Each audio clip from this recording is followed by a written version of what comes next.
وعلى آله المباركين وصحابته والتابعين ومن تبعهم بإحسان إلى يوم الدين ثم أما بعد. We move from cave 1, which talks about the people of the cave, to cave 2, which is a dialogue between two individuals.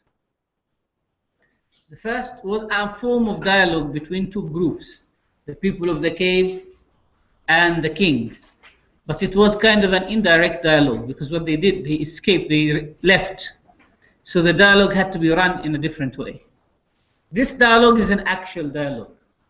But the dialogue is introduced. It's as if the Quran is introducing each of the stories of the Suratul Kahf with an introduction, a climax, a plot, and then a conclusion. The introduction to this dialogue goes in these ayat.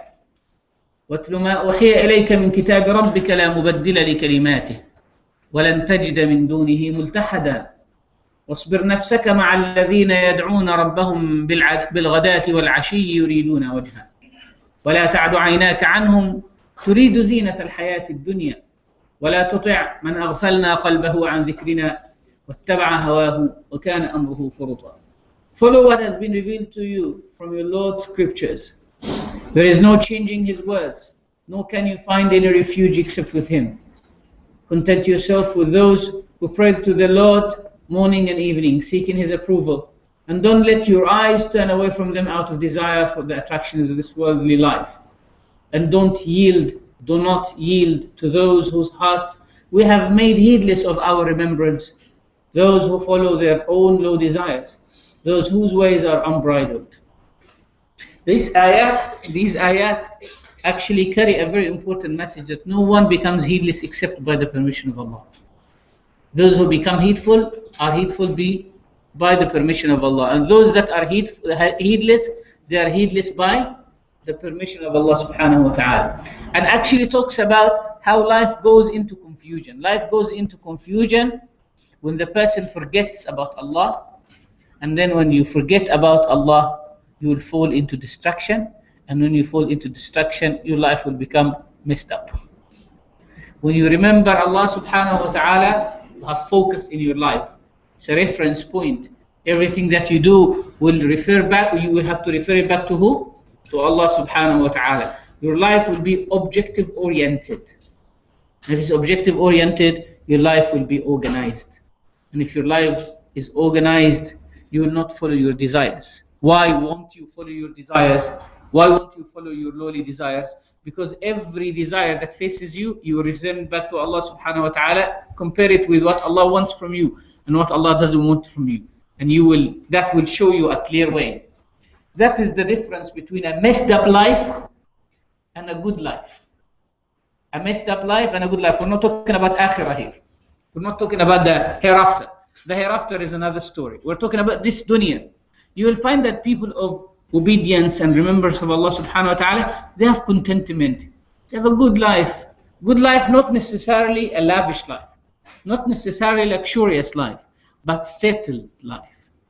And you will find that those who are away from Allah subhanahu wa ta'ala, who don't remember Allah, who don't have Allah subhanahu wa ta'ala in their life is messed up, even though they might have loads of things. There is discomfort, there is this lack of comfort in their hearts. There is this resentment, there is this vacuum in their hearts that cannot be filled except by remembering Allah subhanahu wa ta'ala. So it all starts with what? With remembering Allah, making Allah subhanahu wa ta'ala the axis of your life. Making Allah subhanahu wa ta'ala the locus of your life. Making Allah subhanahu wa ta'ala the focus of your life. And in order to foster this meaning and strengthen it, the Quran uses a story of two individuals. Doesn't tell us what were their names, where did they live, how much money did each of them have, what age were they when they had this conversation. These details are of no benefit for us. These two symbols, these two individuals had such a conversation. One of them believed in Allah. One of them, he was content with what Allah has given him, although it was very little. He didn't have children, he didn't have money, he had a very simple life. The other had loads of things. He had 2 gardens separated by a river. In the gardens, there were loads of date trees. And in between the date trees, because you know date trees, they have to be planted far from each other, distance between each two date trees. In between them, there was grapes, vine gardens. And there was loads and loads of other beautiful things. And he had quite a big number of children. He had gods. Basically, he had luxury in his life. The other person didn't have any luxury in his life. And they just happened to be friends. They happened to know each other. So this conversation happened in between them.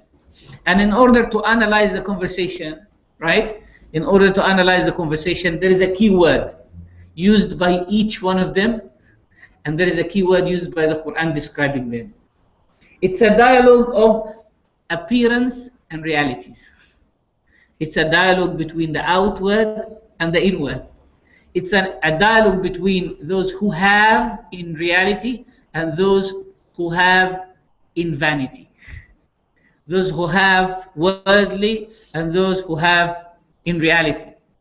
You see a lot of people nowadays, they're enjoying their lives, they have different things, and people of Iman, their faith is sometimes shaken by that.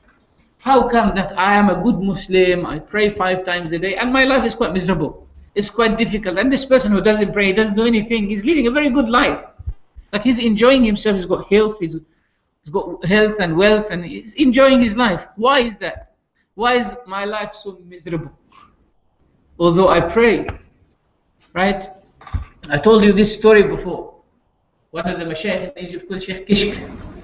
He used to talk to people about Salatul Fajr, the importance of Salatul Fajr. And one of the attendees in the masjid was very touched by the Shaykh's talks. So he decided to start praying Fajr in the masjid. The first day he went to the masjid, by the time he came home, he found that his home has been robbed. A thief came, took everything and ran away. So by Dhuhr time, he went back to the Shaykh. He said, "Yeah, Shaykh, you see, I listened to your khutbah and I came to Salat al-Fajr. What happened to me? You kept telling us Allah will reward those who pray Fajr on time. Allah will reward those who pray Fajr in the masjid. That was my reward. I came to the masjid, the thief, Allah sent the thief to my house to rob the house." He said, "Allah, first of all, Allah doesn't send thieves to people. Be relaxed. Allah doesn't do that. Allah subhanahu wa ta'ala does not send thieves to people's homes to rob them. Definitely." So I said, "So, what have I got now? I came to pray Fajr with you. This is what I got. My house was robbed." And the Shaykh was very smart. He said to him, "If you go to apply for a job in a company, what do they ask you for?" He said, "They ask me for my CV, my credentials, and they put me in a testing period, right? Like you are in probation for some time." He said, "That is your probation. You are in probation with Allah subhanahu wa ta'ala. Allah is testing you. Will you stop coming to Fajr or you will continue coming to Fajr even after your house has been robbed? If you continue, Allah will give you in abundance. But if you don't, Allah will say, okay, you are not genuine then." We all read the story of Sayyidina Ayyub alayhi salam. Allah gave him a lot of gifts and treasures. And then he tested him by taking from him everything. He took his wealth, he took his children, he took his health. And then when Sayyidina Ayyub was patient for 40 years, when Allah gave him back, he gave him what? Double of what he has taken away from him. Allah does not want to punish us. Allah doesn't want to see us suffering. But Allah subhanahu wa ta'ala wants us to be strong. Sometimes you become rough on those whom you love, only because you want them to be strong. Only because you want them to face life situations when you're not there and be completely strong. Possibly because you want to see them stronger than what they are, in order for their own benefit to be, for them to be to benefit from life, to face the difficulties of life. Sometimes you leave your children without help for some time, in order to train them how to face life alone. So there is this conversation between these two individuals. One man, as the Quran describes him, he had no money, he had no children, he was alone. But what did he have? Iman. He had trust in Allah. Not having in dunya did not change his yaqeen. did not change his certitude. The other, he had loads of things, but he didn't believe in akhirah. Even when people talked to him about akhirah, about the hereafter, he said, oh, possibly, even if it happens. So he doesn't have any principles. The Quran says, describing the first person who had all these, جعلنا لأحدهما جنتين من أعناب وحففناهما بنخل وجعلنا بين جعلنا, this word جعلنا, we made, we made 2 gardens of grapevines. We made them surrounded with with date palms. We put cornfields in between. We made this. We gave him. We see that word. We. His duty was supposed to be grateful to we, right? To be grateful to Allah. But he forgot that it is given to him, and he thought that it is his intelligence, his creativity, his talents that got him to that place. Sometimes in our day-to-day life, we forget that it's Allah subhanahu wa ta'ala that gives us. That Allah subhanahu wa ta'ala runs our life. That Allah subhanahu wa ta'ala has given us the tawfiq, the success to achieve what we have achieved. The Quran tells us about a man called Qarun. Qarun was one of the people of Moses, one of Banu Israel. But because of his service to the pharaohs, he had a high status. He had a lot of money. His money was so magnificent, his wealth was so magnificent, that even the keys to the storehouses of the money needed to be carried by 40 people. Usba in Arabic is 40 people. Rahat is 9 people. Nafar is 3 people. Every number in Arabic of individuals is given a title. So if you have 3 individuals, that's called what? Nafar. If it is 9, it's called the Rahat. If it's more than 10, it's called Jama'ah, group. If it is 40, that's called Usba. Right? The Quran says, لَتَنُوءُ بِالْعُصْبَةِ أُولِي الْقُوَّةِ. If 40 strong men want to carry the key that opens the storehouse where he keeps his money, it will be very difficult for them to carry the key. So imagine how huge the key could be. And if the key is that difficult to carry, then what about the storehouse itself? Something beyond our minds. Imagine a key to the pyramids, for instance. Imagine that. Imagine that the storehouse is as huge as the pyramids, and they have to open the door of it with a key. And the key is possibly made of gold, possibly made of metal, possibly made of stones. Some theories even say that the ablixes, these that were erected by the pharaohs, are keys. Some others say no, this is the sarh, the building, the structure which Pharaoh has asked Haman to build for him to climb and see the God of Moses, because he said to him, build for me a structure so that I can climb and see the God of Moses. They said that's the ablix. Anyway, Qarun was a very rich man. He did not use his money in service of God, and what happened instead? He said, "Utitu ala ilmin indi." I was given this money because I'm smart. I have knowledge. I am intelligent. I am someone. I have achieved this because I am who I am. He remembered what? I. He didn't realize that it is Allah has given him that. We give. We provide. We that. So you make yourself the focus of the universe. You make yourself the focus of your existence. And when you make yourself the focus of your existence, you will not learn anything. You will not develop anything. You will not develop in your life. When someone thinks that he is something, or that he is someone, or I am good, I am infallible, I am this, you will never learn. You will never read. You will never develop. Why? Because you believe that I don't need anything. Why should people criticize me? I don't need anything. You know, they say that one of the mashayikh, he had a wife who was very arrogant and very critical of him. So every time he goes home, he says to her, you know, you should respect me. I'm a teacher. I teach. She says, you're no one. You just a foolish guy. She used to give him a hard time. So the Sheikh thought, let me convince her that I am a good man. So he took her with him to Friday prayer. And he asked her to sit at the end of the masjid. He gave the khutbah. And then after the khutbah, he came out and he said, what do you think now? 1,000 people were listening to me nowadays. You see, I am someone. People can listen to me. She said, oh, these 1,000 stupid people listening to you. Stupid man. So basically, she could not see any beauty beyond her own opinion. She said, oh, these are 1,000 stupid people listening to a stupid man. She insisted on that. Sometimes we make ourselves what? The focus of the universe. I am, and then no one else. This man who had the gardens, he did not realize that Allah gave him. Qarun did not realize that Allah gave him. Or he possibly realized, but he thought, no, what? No, I am intelligent. That's why I am in this position. And sometimes we do that in our day-to-day life. I have achieved this because I was qualified. I was qualified to achieve that. But there are so many qualified people possibly have the same certificate, possibly from the same university. Why did you have the job and they didn't? Why did you have the fortune and they didn't? It's not because you are smart. It's because there is something that's called the qadr of Allah subhanahu wa ta'ala. The destiny, what Allah subhanahu wa ta'ala has planned for you to test you. Possibly He tests you with wealth. Allah tests us with wealth as He tests us with difficulties. وَنَبْلُوكُمْ بِالشَّرِّ وَالْخَيْرِ فِتْنَةً. We test you with good and bad. When He puts you in tribulation, that's your test. When He takes you out of the tribulation and gives you a lot of things, that's your test. So Allah subhanahu wa ta'ala tests people in different ways to see.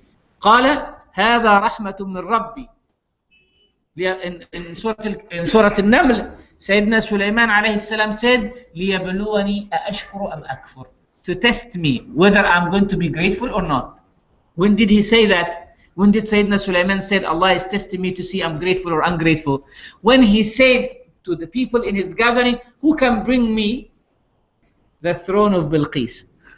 Who can bring me the throne of the Queen of Sheba, Bilqis? Who can bring it? So a genie said to him, I can bring it to you in an hour.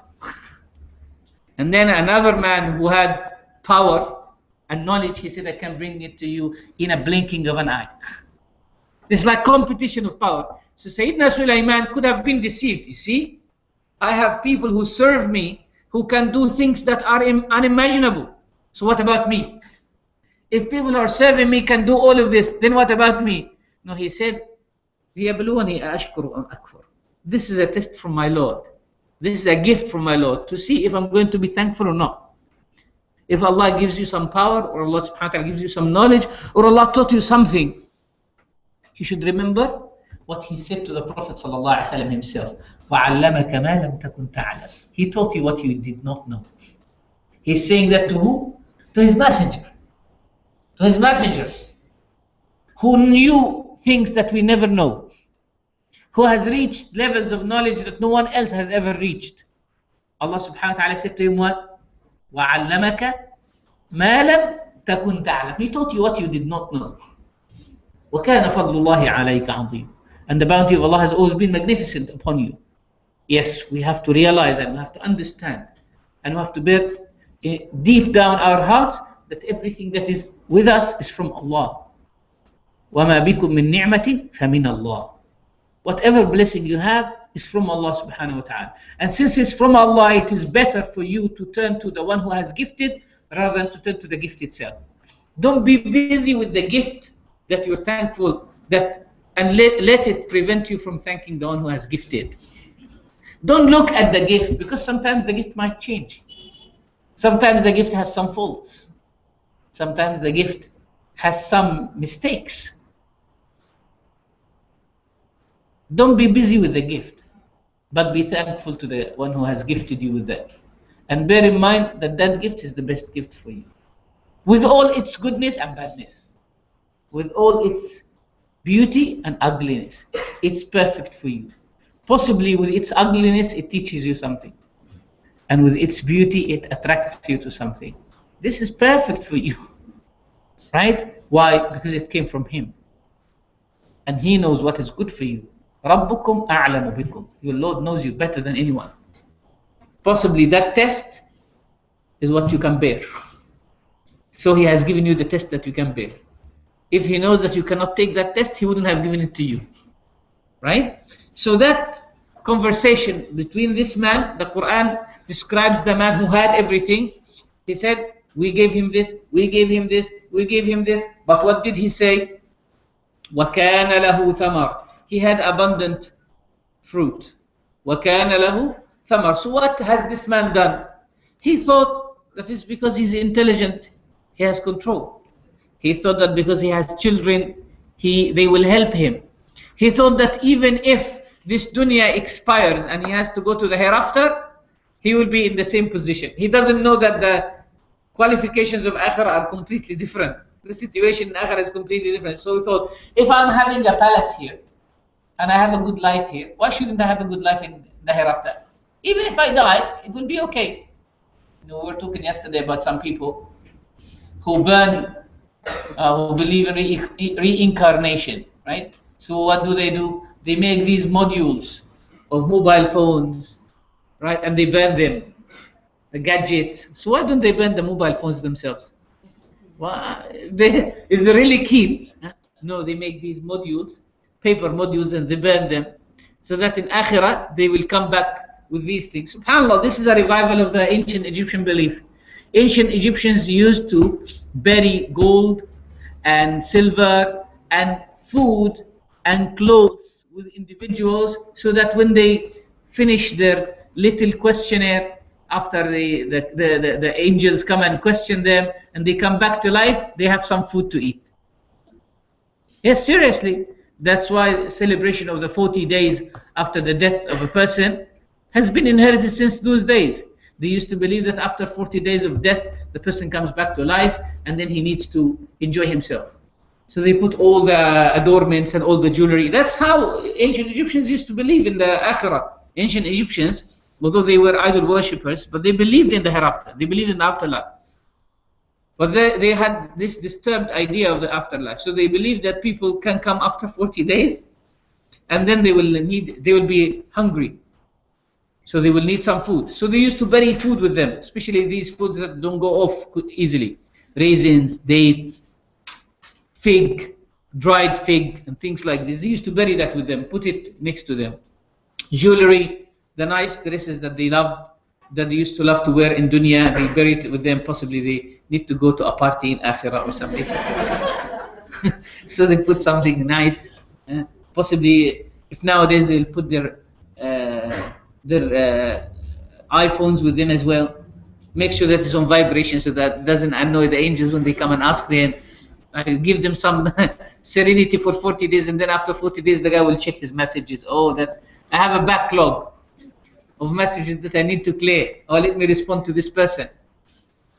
You know the story that he made of the woman who it's called the disastrous email.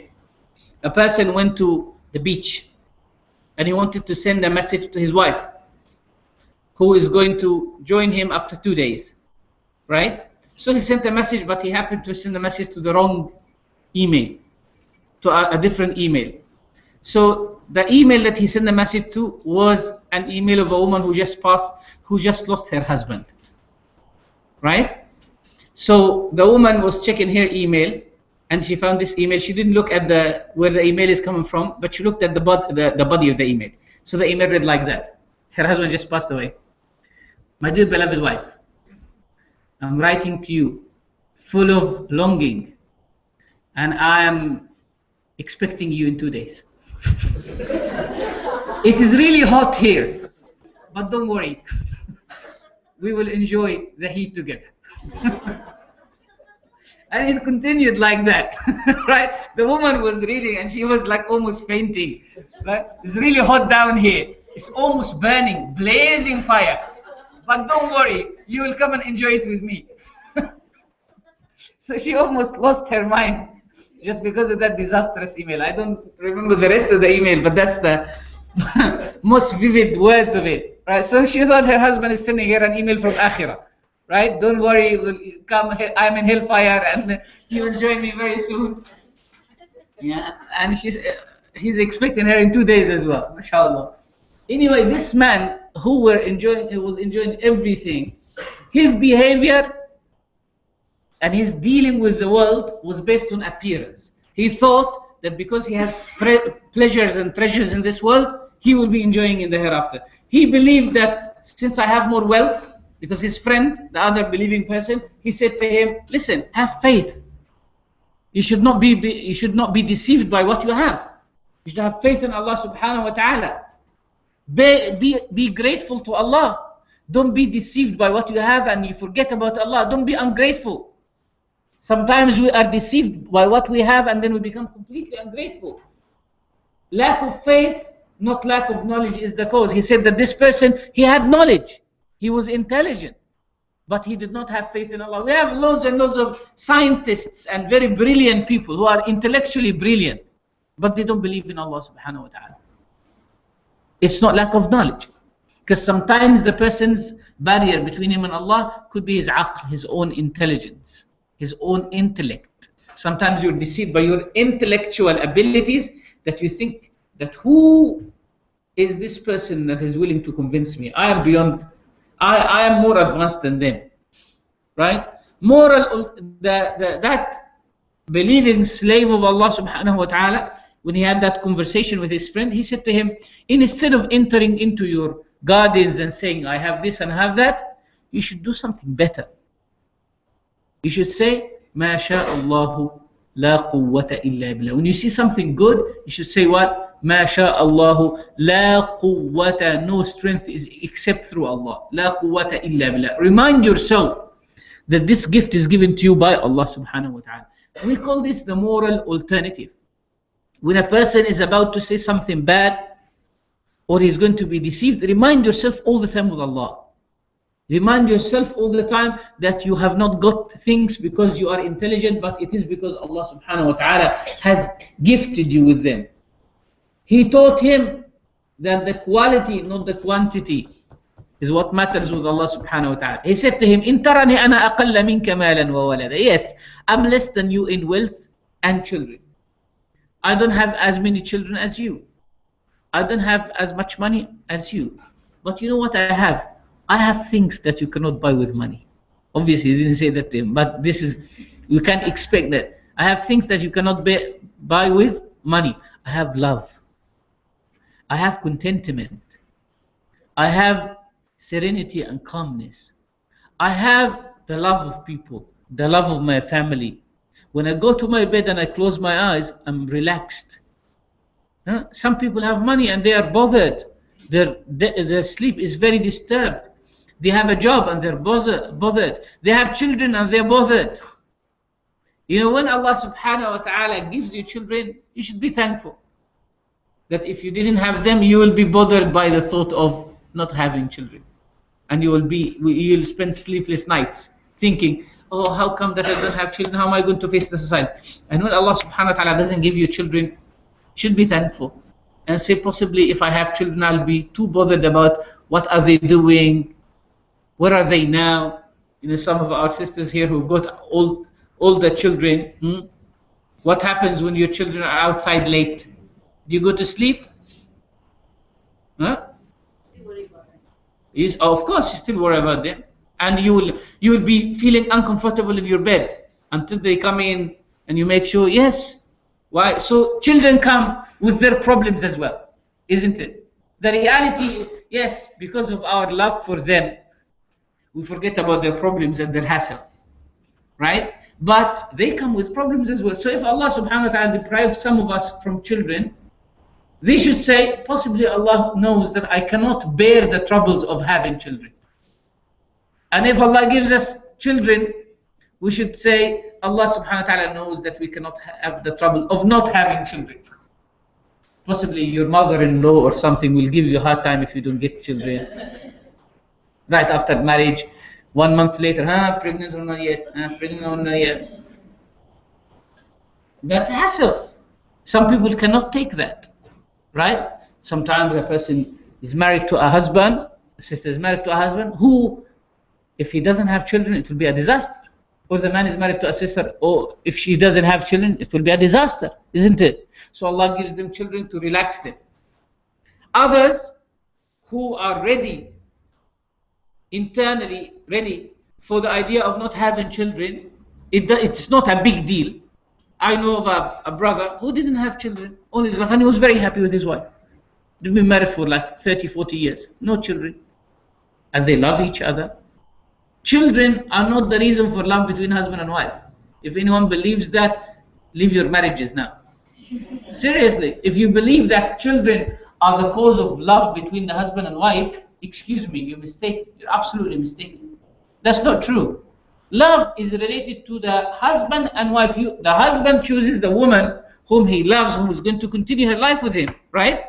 Children come, yes, they add some happiness and some happiness to the atmosphere, definitely, right? But they don't initiate the love.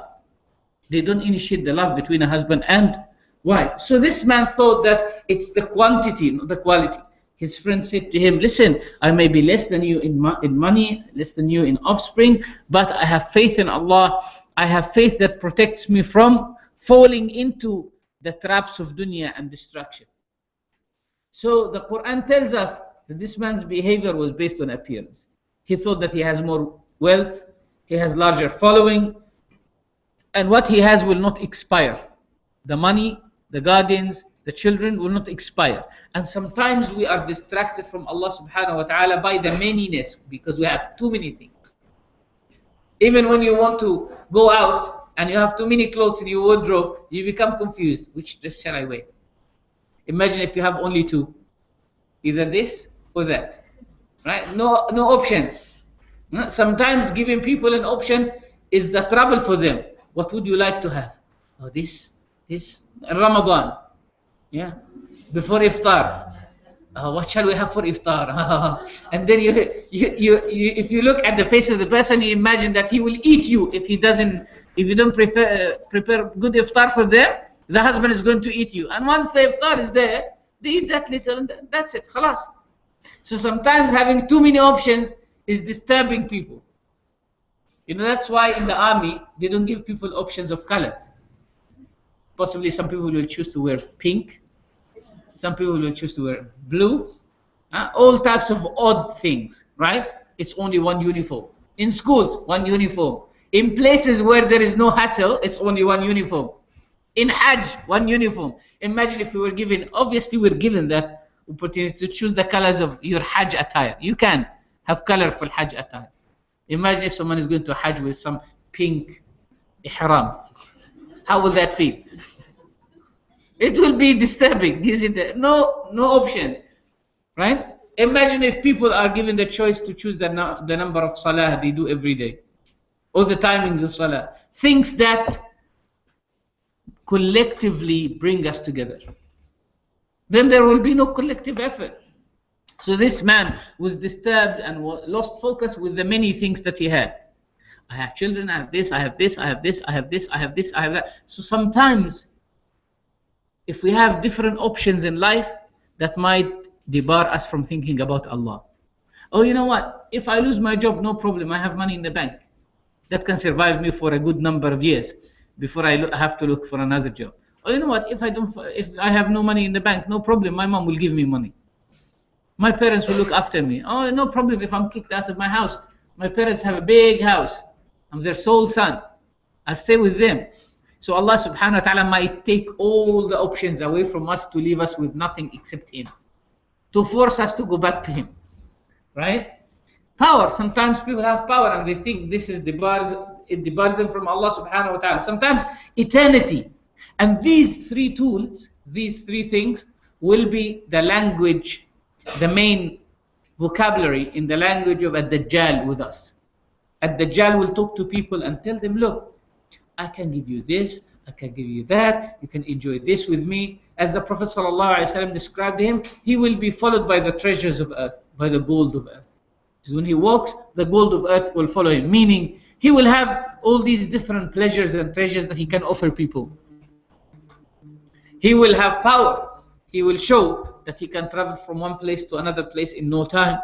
He has power. He can command something to happen, and he can ask for something to happen, and it will happen.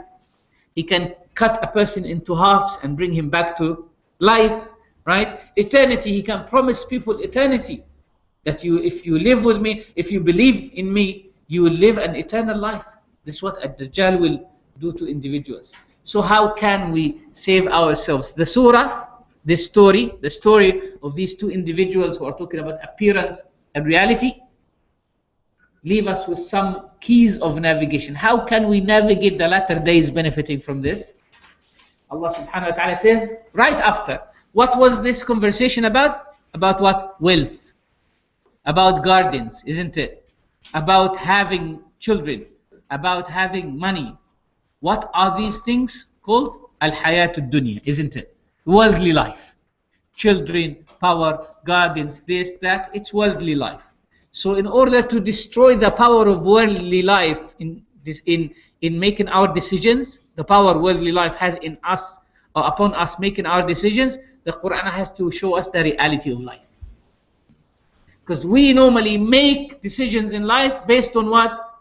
Based on our interest to stay here, to have this, to have that. So Allah brings about all of this and says, listen, all this life that you have placed so high is just like this. It's insignificant. So the Quran says, وَاضْرِبْ لَهُمْ مَثَلَ الْحَيَاةِ الدُّنْيَا كَمَاءٍ أَنزَلْنَاهُ مِنَ السَّمَاءِ. Tell them too what the life of this world is like. What is it like?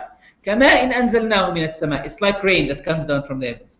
فَاخْتَلَطَ بِهِ نَبَاتُ الْأَرْضِ. It was mixed with the grass of earth.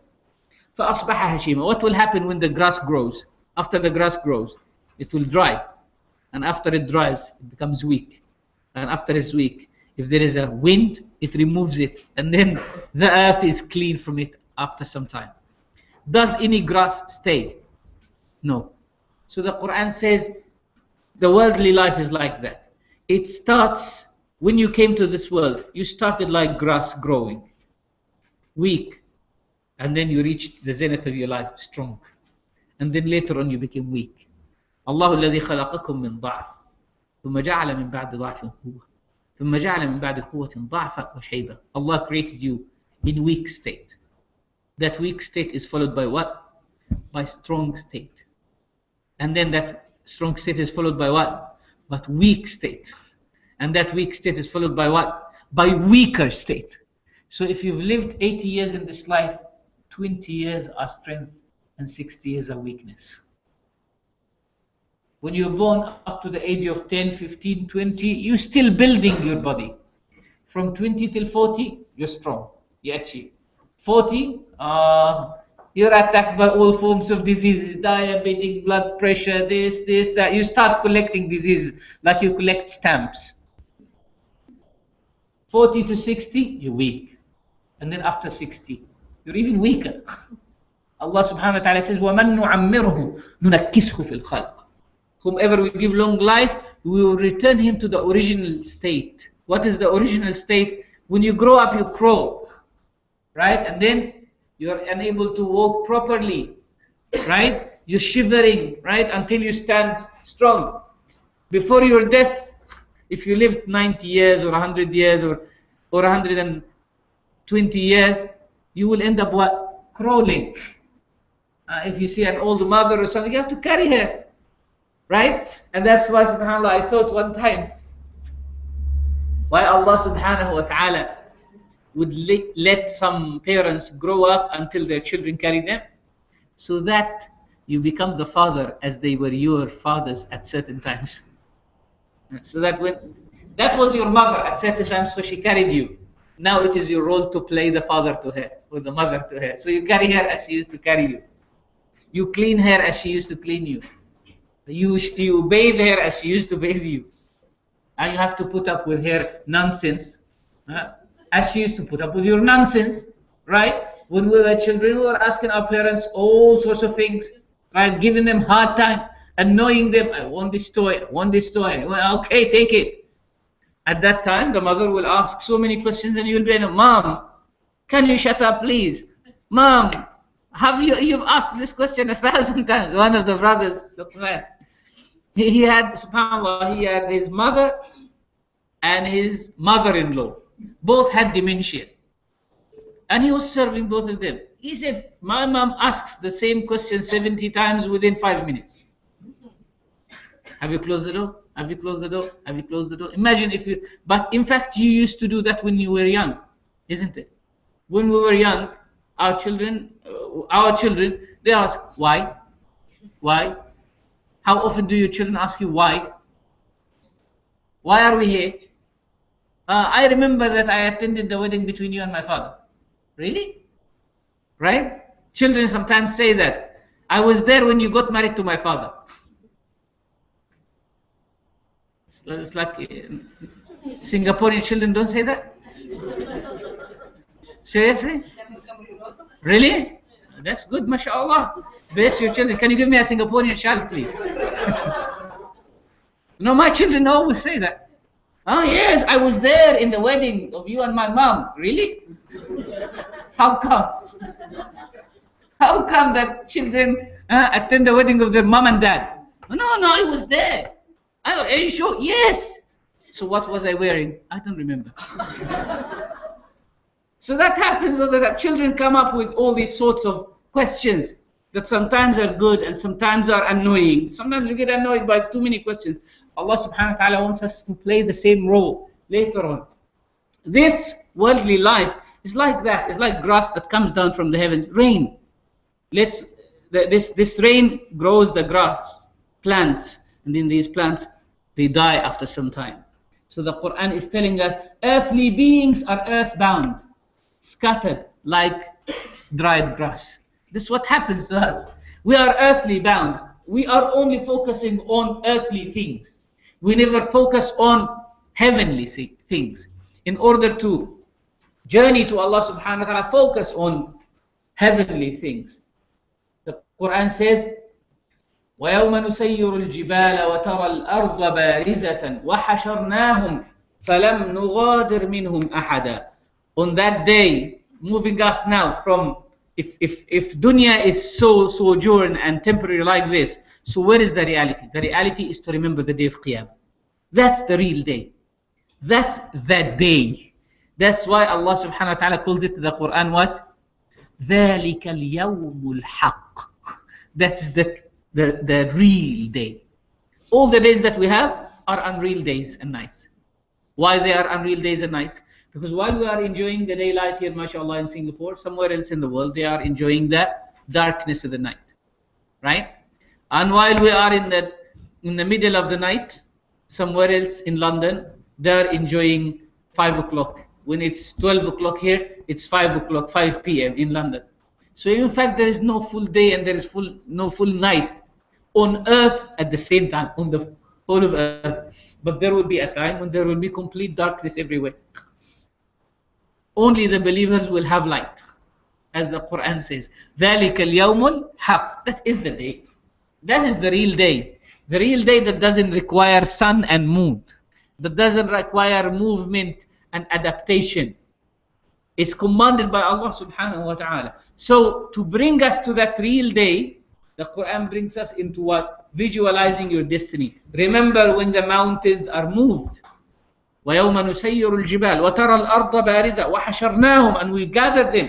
فَلَمْ نُغَادِرْ مِنْهُمْ أَحَدًا. And the Quran gives us the details in verse number 47 of Suratul Kahf. And I want you, inshallah ta'ala, after this workshop, to go back to the surah, take the numbers of the verses and read the translation of these verses and try to see how the structure, compare this presentation to the structure of the surah. It will definitely give you a better understanding of how the surah is well structured.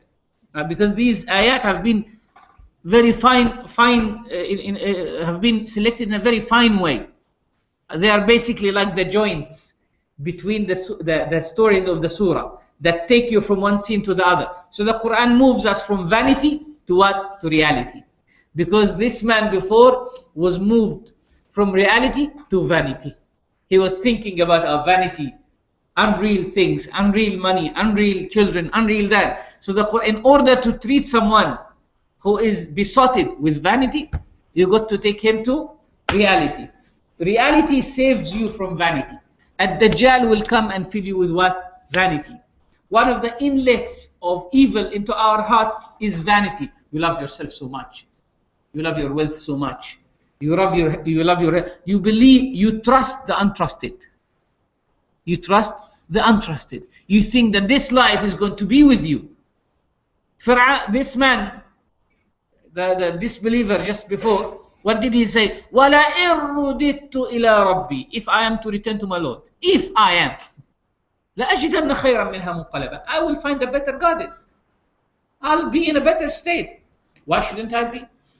I used to be given VIP treatment in this world. Why shouldn't I be given a VIP treatment in the Akhirah? You know, I used to board business class in this world. In Akhirah, the angels would say to me, business class as well. No, it's different route. It's different treatment. The standards are completely different. Right? The VIP there, VIP treatment is given to other people there. The Quran tells us in different situations that when the people of hell are in hell, they will say, how come that these individuals whom we used to despise in dunya and look down upon, they are elevated today? How come that we are not treated as we used to be treated in dunya? Then the Quran says in verse number 50, the Quran says, are you going to take him? The Quran speaks about the shaitan, analyzes what is the reason, what fills people's minds with vanity, what fills people's hearts with vanity and deception. It's the shaitan. And in order to save us from the shaitan, it establishes the adawa, the enmity that is between you and the shaitan. It reminds you that this shaitan is your enemy. Don't listen to him. And enmity and friendship is what makes you accept or reject. As we said before, if a friend or a lover says something good, something bad to you, you know that he doesn't want to criticize you, he wants to make you better. And if a friend says something to you, even if it's little, he will be what? He will be willing to deceive you. Shaitan will beautify things to people, will make things look very beautiful, will tell people, you know what, if you do this, you will get that. You want to enjoy your life, lead a free life. That's enjoyment. Why should you prevent yourselves and stop yourself from enjoying your life? You shouldn't. Enjoy your life, take your liberty. And then what? How will you feel about that? Oh, this is good. He's given I should lead a good life. That's not a good life. A good life is a life that ends good. What will you do if you enjoy for 60, 70 years and then you have to burn in hellfire for eternity? So it is not true that those who give you enjoyment are always good. It's not true that the one who tells you you are free to do whatever you want, it's not true that they are always good. Possibly those who are disciplining you, giving you hard time, they are the ones who are telling you, who want the success for you. Your teacher will always correct your mistakes, right? Because he wants to see you in a better position. So the Quran puts this in front of us. It says, وَإِذْ قُلْنَا لِلْمَلَائِكَةِ اسْجُدُوا لِآدَمَ فَسَجَدُوا إِلَّا إِبْلِيسَ كَانَ مِنَ الْجِنِّ فَفَسَقَ عَنْ أَمْرِ رَبِّهِ. When we commanded the angels to prostrate to Adam, and they prostrated except for Iblis, he refused to. He was a jinn. He was arrogant. He refused. He looked at quantity, not quality. He said, how can I prostrate? How can I, made of fire, which is in substance better than what? Dust and clay. How can I, made of fire, prostrate myself to what?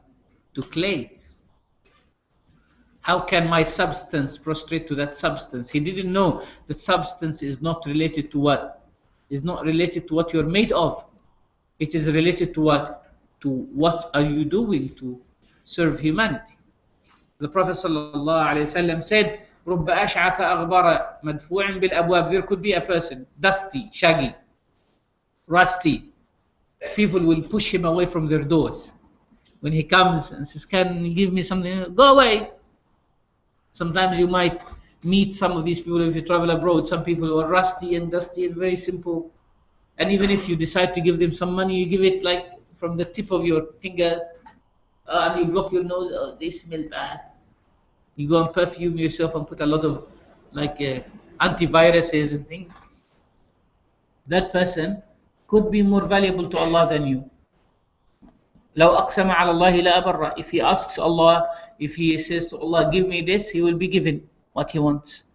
It's not the quantity, it's not how you appear. It's not the garment that makes you a human. Right? So he said, Al-Quran Al-Kareem, Allah subhanahu wa ta'ala says, after all of this shaitan looked at the quantity, not the quality. This shaitan was deceived by vanity. Don't be deceived by vanity yourselves. After establishing this enmity, he refused to prostrate to your father, and he vowed to deceive Adam and his offspring. How can you take him and his offspring as your masters instead of me? أَفَتَتَّخِذُونَهُ وَذُرِّيَّتَهُ أَوْلِيَاءَ مِن دُونِي وَهُمْ لَكُمْ عَدُوٌّ. Are you going to take him and his offspring as your masters instead of me? So what is that? It's basically your friend saves you, your enemy pampers you. Your enemy will always pamper you, will give you whatever you want. Even if it's harmful, right? Your enemy will pamper you. The reason for deception, the reason for rebellion in this life is self-deception. You deceive yourself into something that you are not. You deceive yourself into believing that you are someone, but you're not. And by the way, this is the only place where the Quran speaks about the offspring of the shaitan. The Quran never speaks about the offspring of the shaitan. Right? The Quran elsewhere, in the Quran, there is no mention of the offspring of the shaitan. It says what? The shaitan and Iblis and the devil did this as what? As one individual. Only in that place. أَفَتَتَّخِذُونَهُ وَذُرِّيَّتَهُ. Are you taking him and his dhurriya? What's dhurriya? Offspring. You're taking him and his children. Why? To show us that shaitan is not working alone. That he's working with a lot of apprentices, people of training. So if you want to fight this shaitani, this devilish deception, you have to have offspring who are good as well, who are angelic, who know their enemies. Then the following ayah, the Quran says that with all this admonition, with all these stories, with all these lessons, man is still unable to take the lessons. People are still forgetful. There will always be victims for Ad-Dajjal, even after reading Suratul Kahf. Even after reading Suratul Kahf, there will always be victims for Ad-Dajjal. Why? What is the reason? If the message is so clear, what is the reason for some people to still fall victims? If when we get into the plane, the cabin crew tell us all the safety instructions. In case of emergency landing, you have to adopt the brace position, right? We will say brace, right? If you are taking EasyJet, right? But if you're taking something else, possibly embrace, right? EasyJet, brace, but that one is embrace, right? Depending on what airlines you're taking. Anyway, don't take Malaysian Airlines anyway, just for your safety. Anyway, why would still people be unable to save themselves? Because possibly they did not. If the message is so clear, why there are still victims? Possibly because people did not listen. They are not willing to listen. Did not listen does not mean they were inattentive. They were not attentive. No, possibly they did not want to listen. Their hearts were sealed. They did not want to listen. They were rejected. So the Quran says, وَلَقَدْ صَرَّفْنَا فِي هَذَا الْقُرْآنِ لِلنَّاسِ مِنْ كُلِّ مَثَلٍ. We have presented every kind of illustration for people. But what? But man is more contentious than other creatures. وَكَانَ الْإِنسَانُ أَكْثَرَ شَيْءٍ جَدَلًا. Man argues all the time. Man's argumentative nature takes him to nowhere. The worst thing that man has is argumentation. He continues argumentation. And this argumentation is driven by what? I want to prove that I'm the right person. I want to prove that I'm right and the other person is wrong. But if we stop this argumentation, we just pull out, we finish the situation. So man's argumentation continues to what? Continues to make him see his own opinion and see nobody else's. Oh yes, I'm arguing.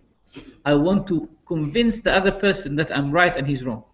So I don't see except myself. I don't see except my argument. I don't see except my point. I don't see except my ego. I don't see except my understanding. The shaitan was convinced that he is better than Adam. That's why he was not willing to accept anything else. So he said to Allah, أَأَسْجُدُ لِمَنْ خَلَقْتَ طِينًا? Do you want me to prostrate to the one whom you've created from clay? Allah said, listen, I'm going to burn you in the hellfire. Is it because of him? He did not say, okay, I pull out. No, he said, is it because of him? You are burning me for the one who is made of clay. So what was in his mind? Clay. What was in the shaitan's mind? Clay. He didn't see anything else in Adam. He did not see in Adam the ruh, the spirit which Allah has blown into him. He did not see that Adam is chosen by Allah subhanahu wa ta'ala. It's just like someone who works in a company and he is unhappy that the boss of the company the administration have decided to promote a specific individual. I say, how come that they have chosen this person? I am actually more intelligent than him. I am better than him. Possibly the company sees that this role of him, this role suits him better than you.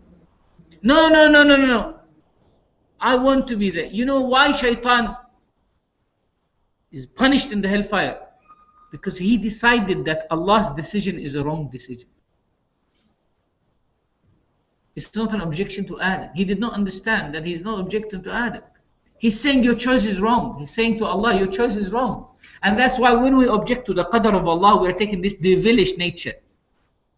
When you say, how come that this person has this and I don't have it? It's as if you're saying to Allah, why did you give this person and you didn't give me? Didn't you know that I deserve it better than him? Is it your kingdom or his kingdom?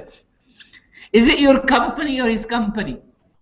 The administration of the company will say, excuse me, we are the ones who see you and him. We are neutral party. We decide that he deserves that role. It's not about deserving or not deserving. It's about who plays the best role. Sayyidina Khalid ibn al-Walid radiallahu ta'ala, and see the behavior of the Sahaba. This is something really important. The behavior of the Sahaba. The Sahaba, Sayyidina Khalid ibn al-Walid led Muslim armies into Asham, Persia, different places, and he achieved amazing victories. Amazing victories. But at a certain point, Sayyidina Abu Bakr sent him a message and said, listen, we remove you from the leadership. And we appoint Abu Ubaidah ibn al-Jarrah. We remove you from the leadership and we appoint Abu Ubaidah ibn al-Jarrah. If it was about Khalid, Khalid would have said, why is he removing me? And instead of promoting me, he's removing me and putting Abu Ubaidah ibn al-Jarrah. He said, no problem. Abu Ubaidah leads. And what? I resign? No. I become a normal soldier. I will fight under the leadership of Abu Ubaidah. It doesn't matter where are you, as long as you have a role to play. A true servant of Allah subhanahu wa ta'ala knows where Allah has placed him and he plays the role that Allah has placed him for. But your discontentment with the role that Allah has given you will make you miserable and unable to fulfill what you have. Comparison. Oh, you know what? Why is this person has a very beautiful wife and I don't have a beautiful wife? I want that beautiful wife. Why is this man has children and I don't have children? How come that this person has this job and I don't have job? Until now, how come that he has and I don't have? That's why Imam Shafi'i rahimahullah said, أَلَا قُلِّ مَنْ بَاتَ لِي حَاسِدًا. Say the one who is envying me. Who says, why does he have that? أَتَدْرِي عَلَى مَنْ أَسَأْتَ الْأَدَبِ. Do you know to whom you're impolite? Not to me. أَسَأْتَ إِلَى اللَّهِ فِي حُكْمِهِ. You are bad to Allah. Because Allah judged that. Allah decided that. لأنك لم ترضى لي ما وهب. Because you are unhappy with what He has given me. Allah has given me something, but you are unhappy with His decision. So Iblis was the first one to object. And they say in the Tasawwuf, man i'tarad intarad. The one who objects will be rejected. Sometimes a student seeking knowledge will object to a decision made by a teacher who has more experience than him, and he thinks that he is right. And then later on, he might discover that his teacher was right, but because of his arrogance and his ego, he doesn't want to confess. So he knows, yes, he's right, but I'm not going to go. Ahlul Kitab, the people of the book before the Prophet ﷺ, two individuals had a conversation. They went out to see the Prophet ﷺ entering Al-Madinah Al-Munawwar. So one of them said to the other, Ahuwa huwa? Is that him? Is that the Prophet who is mentioned in the Torah? The other said, yes, it is him. Ahuwa huwa? He asked again, is that him? Are you sure this is the Prophet described to us in the Torah? Yes. So what are you going to do? What are you going to do? Now you recognize him. And the person said, by Allah, I know him better than I know my own children. I know that this is the Prophet. So what are you going to do? What is he going to do? He said, I will take him as an enemy for the rest of my life. Why? He doesn't want to believe in him. Why? He was expecting a prophet to come from amongst the Jewish community. How come that this person is promoted but not my son, but not me? So the Quran says the message is very clear, but because of your argumentation, you lose the point. It takes you nowhere. Shaitan was very argumentative. He said, I'm not going to listen to Adam. You are objecting to Allah. It's not about Adam anymore. Adam is just a symbol. Adam is just a symbol. And later on, we will see, brothers and sisters, something similar to that in the story of Moses and Al-Khadr, where Al-Khadr led Moses to different places. So what Moses saw with Al-Khadr, he saw Al-Khadr killing the child. He saw Al-Khadr damaging a ship. He saw Al-Khadr building a wall in a city or a village who refused to offer them any food. So he said to him, how come that you are offering these people some charity, building that wall, if they were not charitable towards us? How come that these people who were charitable towards us and carried us in their ship, you damaged their ship? It's basically like saying, how come that you are bad to the one who was good to us and you are good to the one who was bad to us? When we went into the ship, these people gave us did us a favor, they carried us in their ship. And instead of saying thank you to them, you took a log out, damaging their ship. What is that? And later on, we entered into a village. We asked people to give us some food. No one, they refused to give us any food. And you saw this wall almost falling, and you went and said, give me a hand, let's fix this wall. How come? You have no balance now.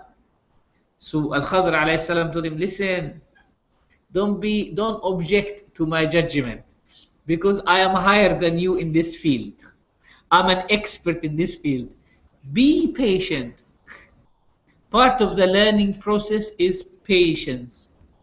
Part of facing Ad-Dajjal is being patient.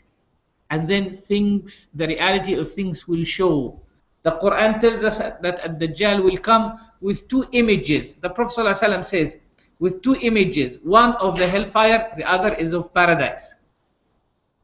And he will say to people, this is my heaven and this is my hell. And the Prophet ﷺ describes it in a way that possibly makes it something similar to visual reality. So the Dajjal will come with possibly a big screen of heaven, a big screen of hell, and he will tell people, this is my hell and this is my heaven. People will just, based on their observation, they will say, okay, we follow you. Prophet ﷺ said, no, don't believe that.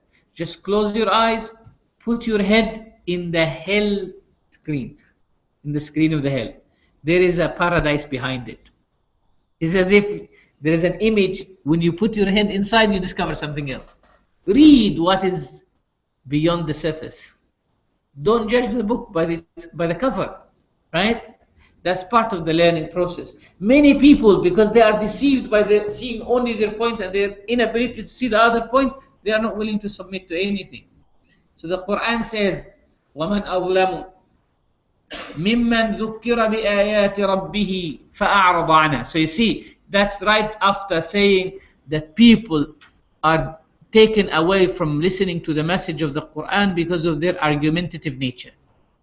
So he says, this is a sin. It's a sin if you're reminded and still you are not willing to listen. Allah sends so many reminders to you and you're not willing to listen. So the Quran says, وَمَنْ أَظْلَمُ مِمَّنْ ذُكِّرَ بِآيَاتِ رَبِّهِ فَأَعْرَضَ عَنْهَا وَنَسِيَ مَا قَدَّمَتْ يَدَاهُ. Who could be more wrong than the person who's reminded of his Lord's messages and turns his back on them? Man is a victim of his own negligence. He is reminded every now and then, but because he doesn't want to listen, he becomes a victim. He becomes a victim in Akhirah. A victim of what?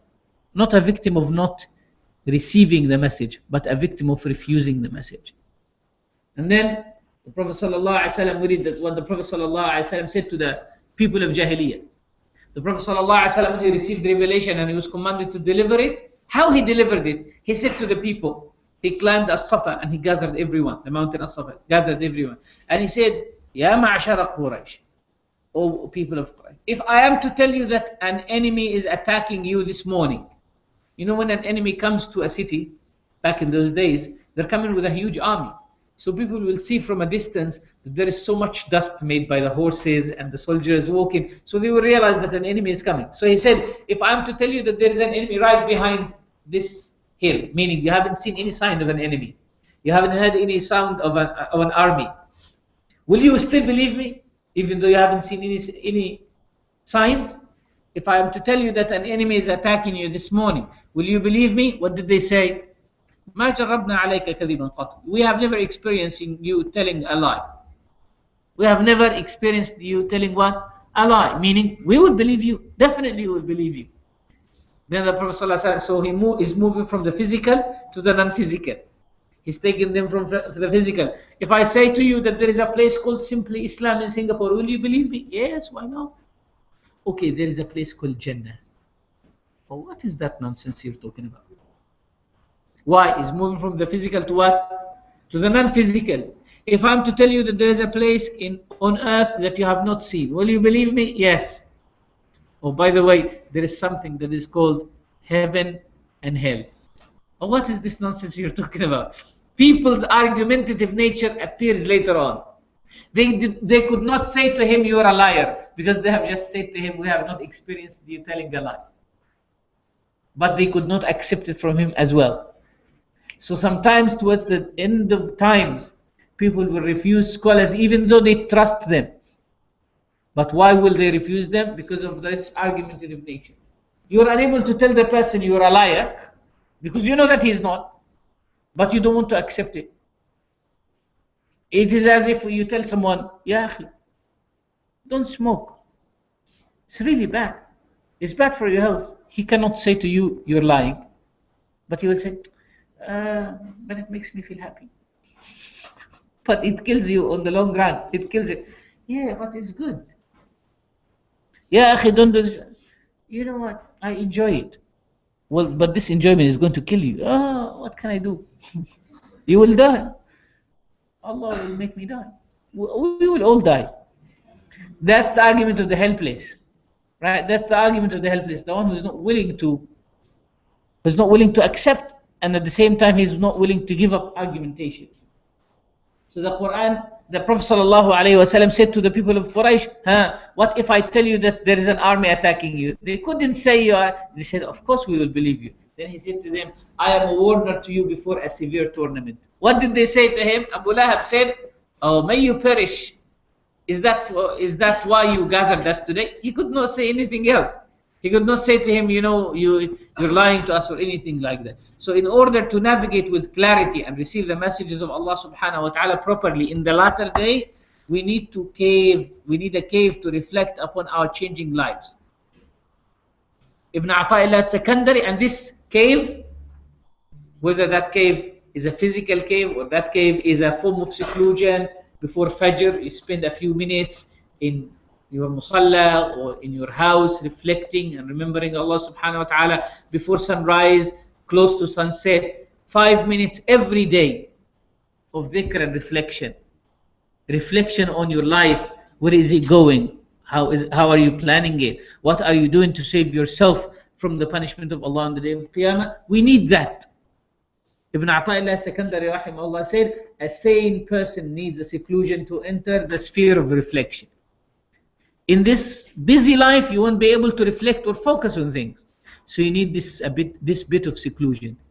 This bit of seclusion doesn't mean leaving the world and running away, but it could mean 5 minutes of stillness every day. Just 5 minutes of stillness every day. Close your eyes, close your ears, remove your phone, throw your phone away, switch it off, and just sit on your musalla in a state of wudu. Close your eyes and just reflect. Remember Allah. Say Allah 100 times or 1,000 times. Just Allah, Allah, and be busy with the word. That will relax you a lot, and that will give you a bit of clarity, inshallah. Cave number 3, right, which is actually quite a crucial story in the whole of the surah. That's the story of what? It's the story of Musa alayhi salam. Musa alayhi salam was one of the most notable prophets of all times. He's mentioned in the Quran more than the Prophet Muhammad sallallahu alaihi wasallam himself. The Prophet sallallahu alaihi wasallam said, if Moses was alive physically, he would have followed me. That's how connected Sayyidina Musa alayhi salam is to the Prophet sallallahu alaihi wasallam. Musa alayhi salam was a man that faced a whole nation. Man, one individual, faced Fir'aun. Fir'aun was like the emperor, the biggest king of the world at that time. And he came alone. And he did not face Fir'aun with a sword, as some extremist Muslims would call out for this confrontation nowadays. He faced Fir'aun with what? With a stick. He faced Fir'aun with a stick. And there is a whole interesting story about the relation between Musa and the stick. Because Allah subhanahu wa ta'ala wanted to do tarbiyah, discipline for Moses in a very strange way. And what was closer to him? What was the closest intimate thing to Moses? His stick. Right? So when Allah spoke to him, he did not say, how are you, Moses? Are you feeling okay? Are you relaxed? You know, are you feeling safe now after leaving Egypt and being away from Pharaoh? No. Are you relaxed after all the troubles that you had from the day you were born? He was born in a year when Pharaoh decided to kill all the children. He grew up in the palace of Pharaoh with his enemy. And he had to leave Egypt after killing a person by mistake, hitting the person, and the person died. So he had to run away. After all these troubles, Allah did not ask him, how are you? How is things? No, he asked him about the stick. What is that thing that you're holding to Moses? What is that thing that you're holding in your hand? Muslim, asai. It's my stick. And he didn't even stop there. What did he say? I lean on it. I bring my sheep back to the herd with it. And I do so many other things with it.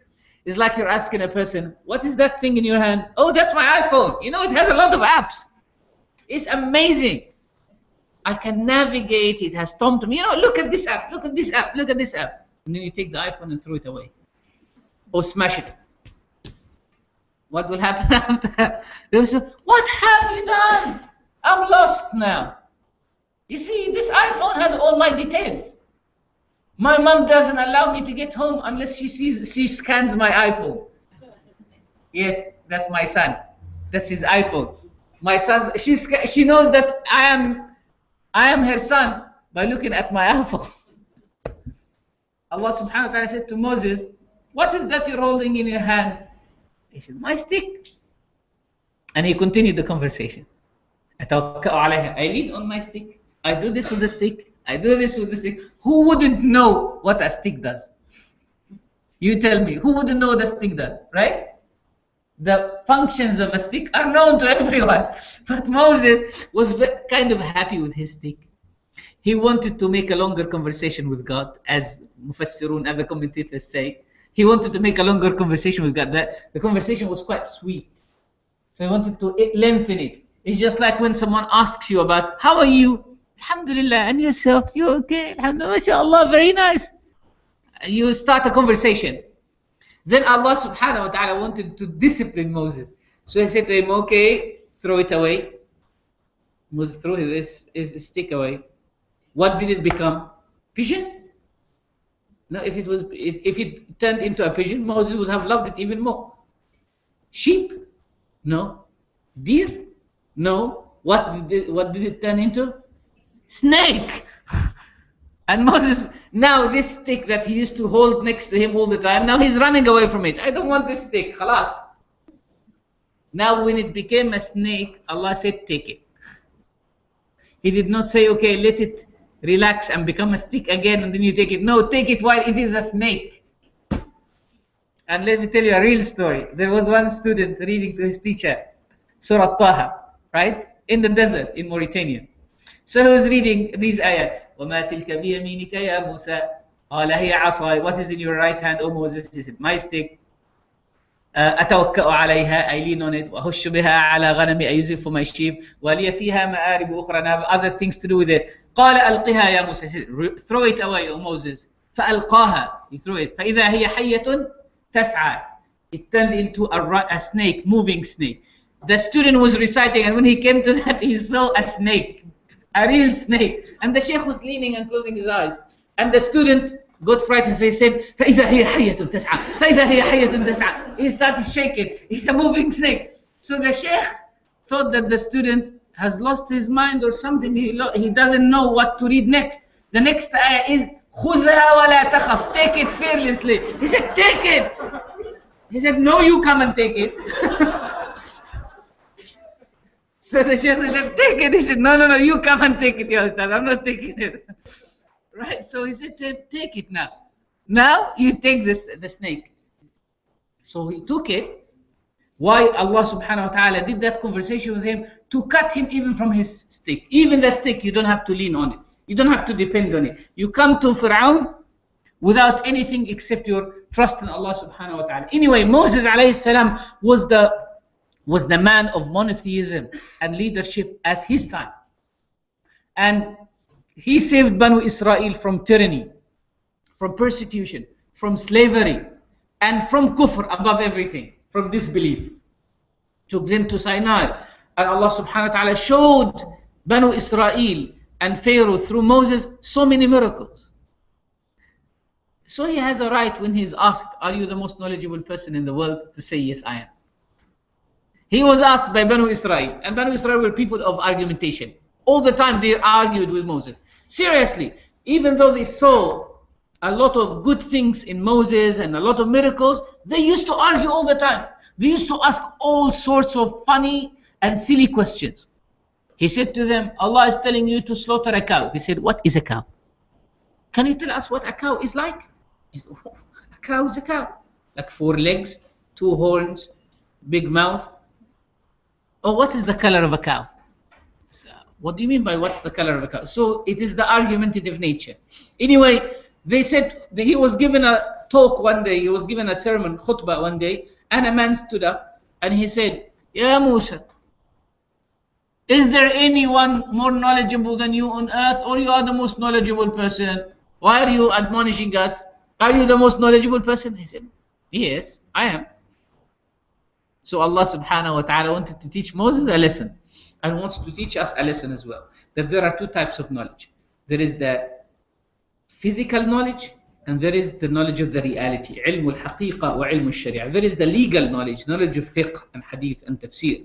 And there is the knowledge of haqiqah, that everything that we see around us has another side. Every story has another narrative that can be told. That every coin has another side as well. So what he said to Moses alayhi salam, Allah subhanahu wa ta'ala taught Moses and said to him, listen, how come that you're telling people that you are the most knowledgeable person in the world? How come? There is someone more knowledgeable than you. Moses could have said, if he was any of our argument, any argumentative person, he could have said, no, I am. But what did he say? Oh Allah, tell me, where is this person? I want to go and learn from him. And this is the nature of what? Of a righteous person. When you see someone more knowledgeable than you, you go and learn from them. He said, where is he? I want to see him. And Allah subhanahu wa ta'ala told him that take your servant, Yusha ibn Nun, the servant of Sayyidina, the companion and the servant of Sayyidina Musa alayhi salam, take him and make a journey to the place where the 2 seas meet. Even the choice of the city where the 2 seas meet, it's as if the sea of reality and the sea of vanity. The sea of dunya and the sea of akhirah. The external and the internal. The point where the 2 seas meet. without telling us which city is that. Some people say it's Suez in Egypt, the city of Suez in Egypt, where the two seas meet, the Red Sea and the Mediterranean. Some others say no, it's not the Suez. It's not Suez. It's a city called Damietta, up north in Egypt, where the Nile meets the Mediterranean. Because the Mediterranean is what? Is salty, and the Nile is sweet. So where the Nile meets the Mediterranean, the city there is called the city of Dumyat. And that's why Egyptians always laugh about the people of Dumyat. They say you guys are the people of the village who did not offer food to Sayyidina Musa and Al-Khadr. And actually the people of that city are very stingy. Seriously. It's like a general trait of the people. They are not very generous. So they say, of course, you have to be very stingy. You didn't even offer Sayyidina Musa and Al-Khadr anything. So they say a typical man from Dumyat, if you visit him at night, he will say, would you like to have dinner or you go to bed with a light stomach? It's like indirectly telling you to go bed light stomach. He didn't say like empty stomach, he said light stomach. Would you like to go to bed without any stomach problems, or you want to have dinner? Or they will say, would you like to stay with us at home, or you prefer to have privacy and better time in the hotel?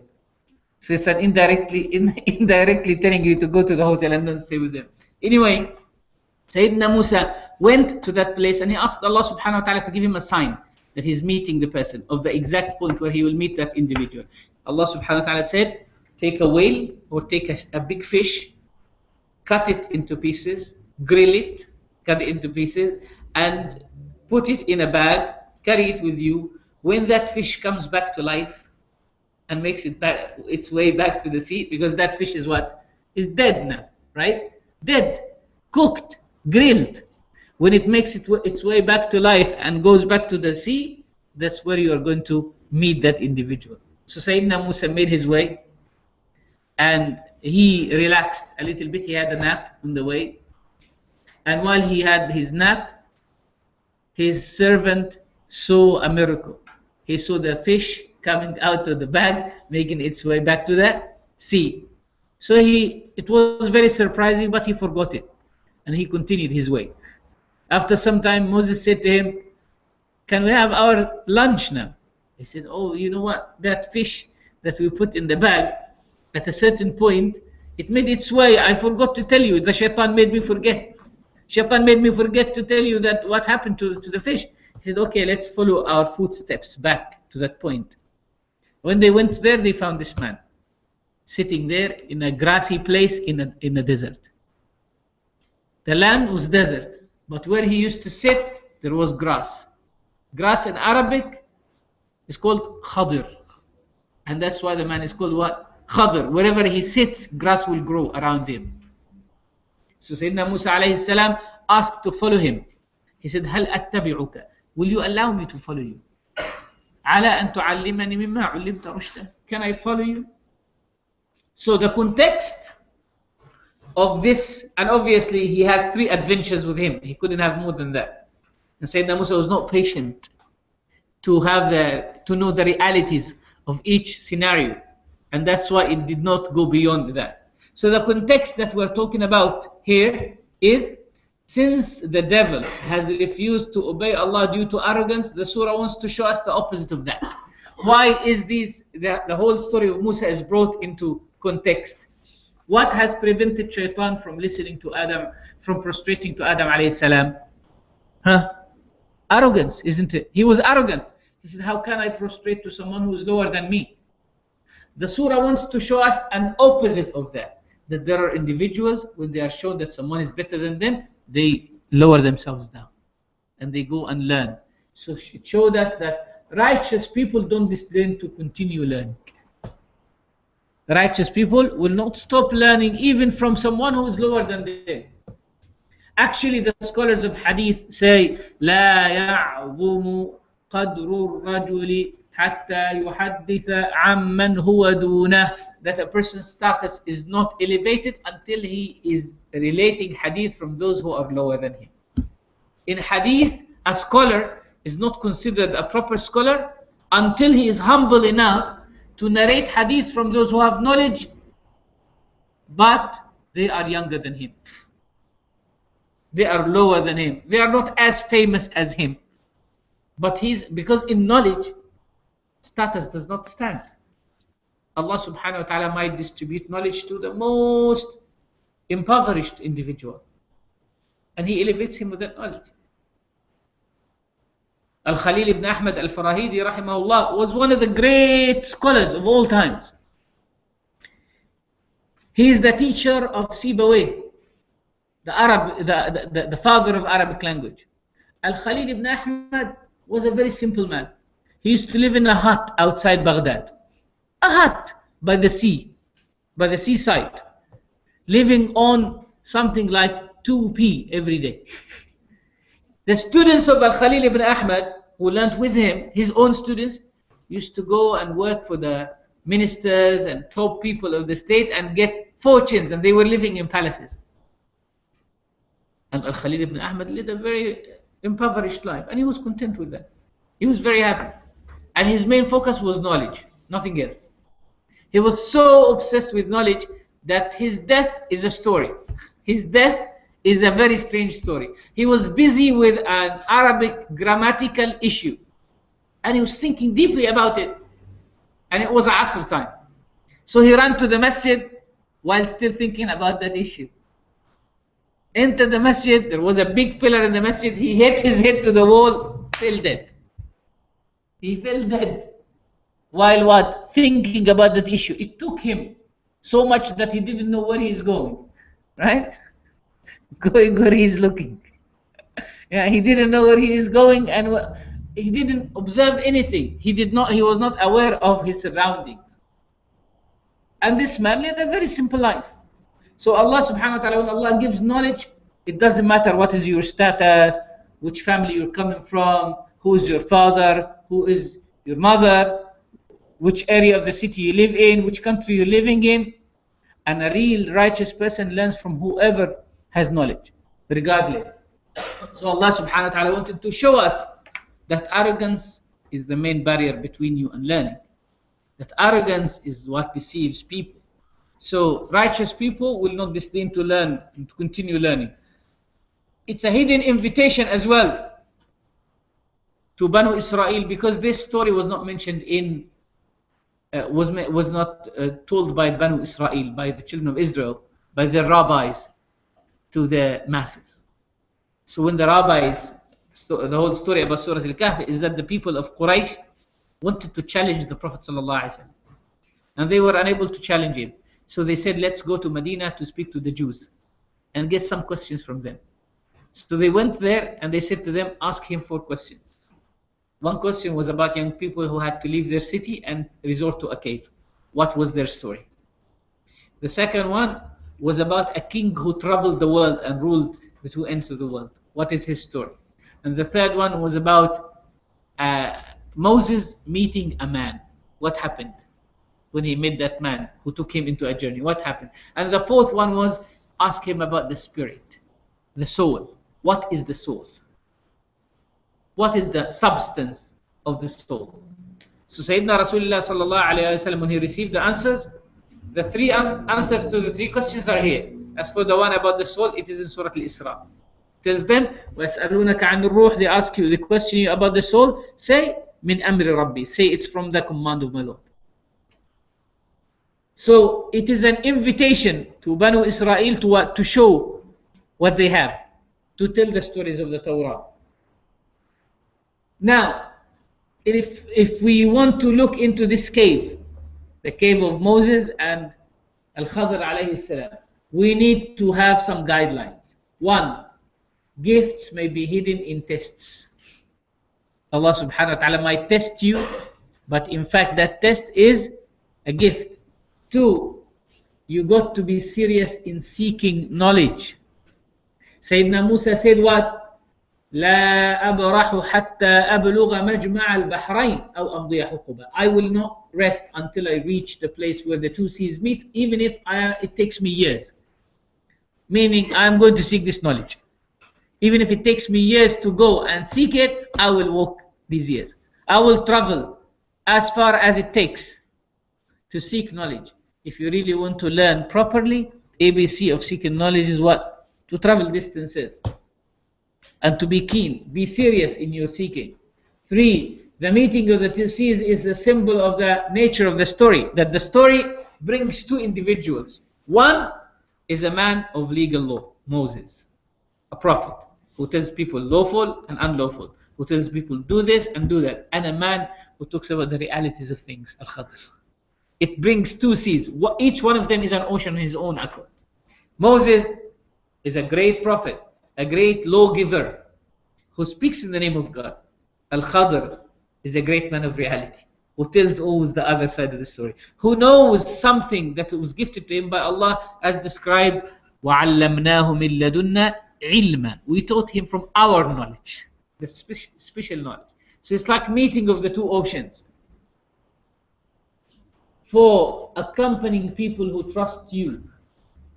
Accompanying people who trust you. Musa alayhi salam, as the Quran says, إِذْ قَالَ لِفَتَاهُ, Moses said to his servant.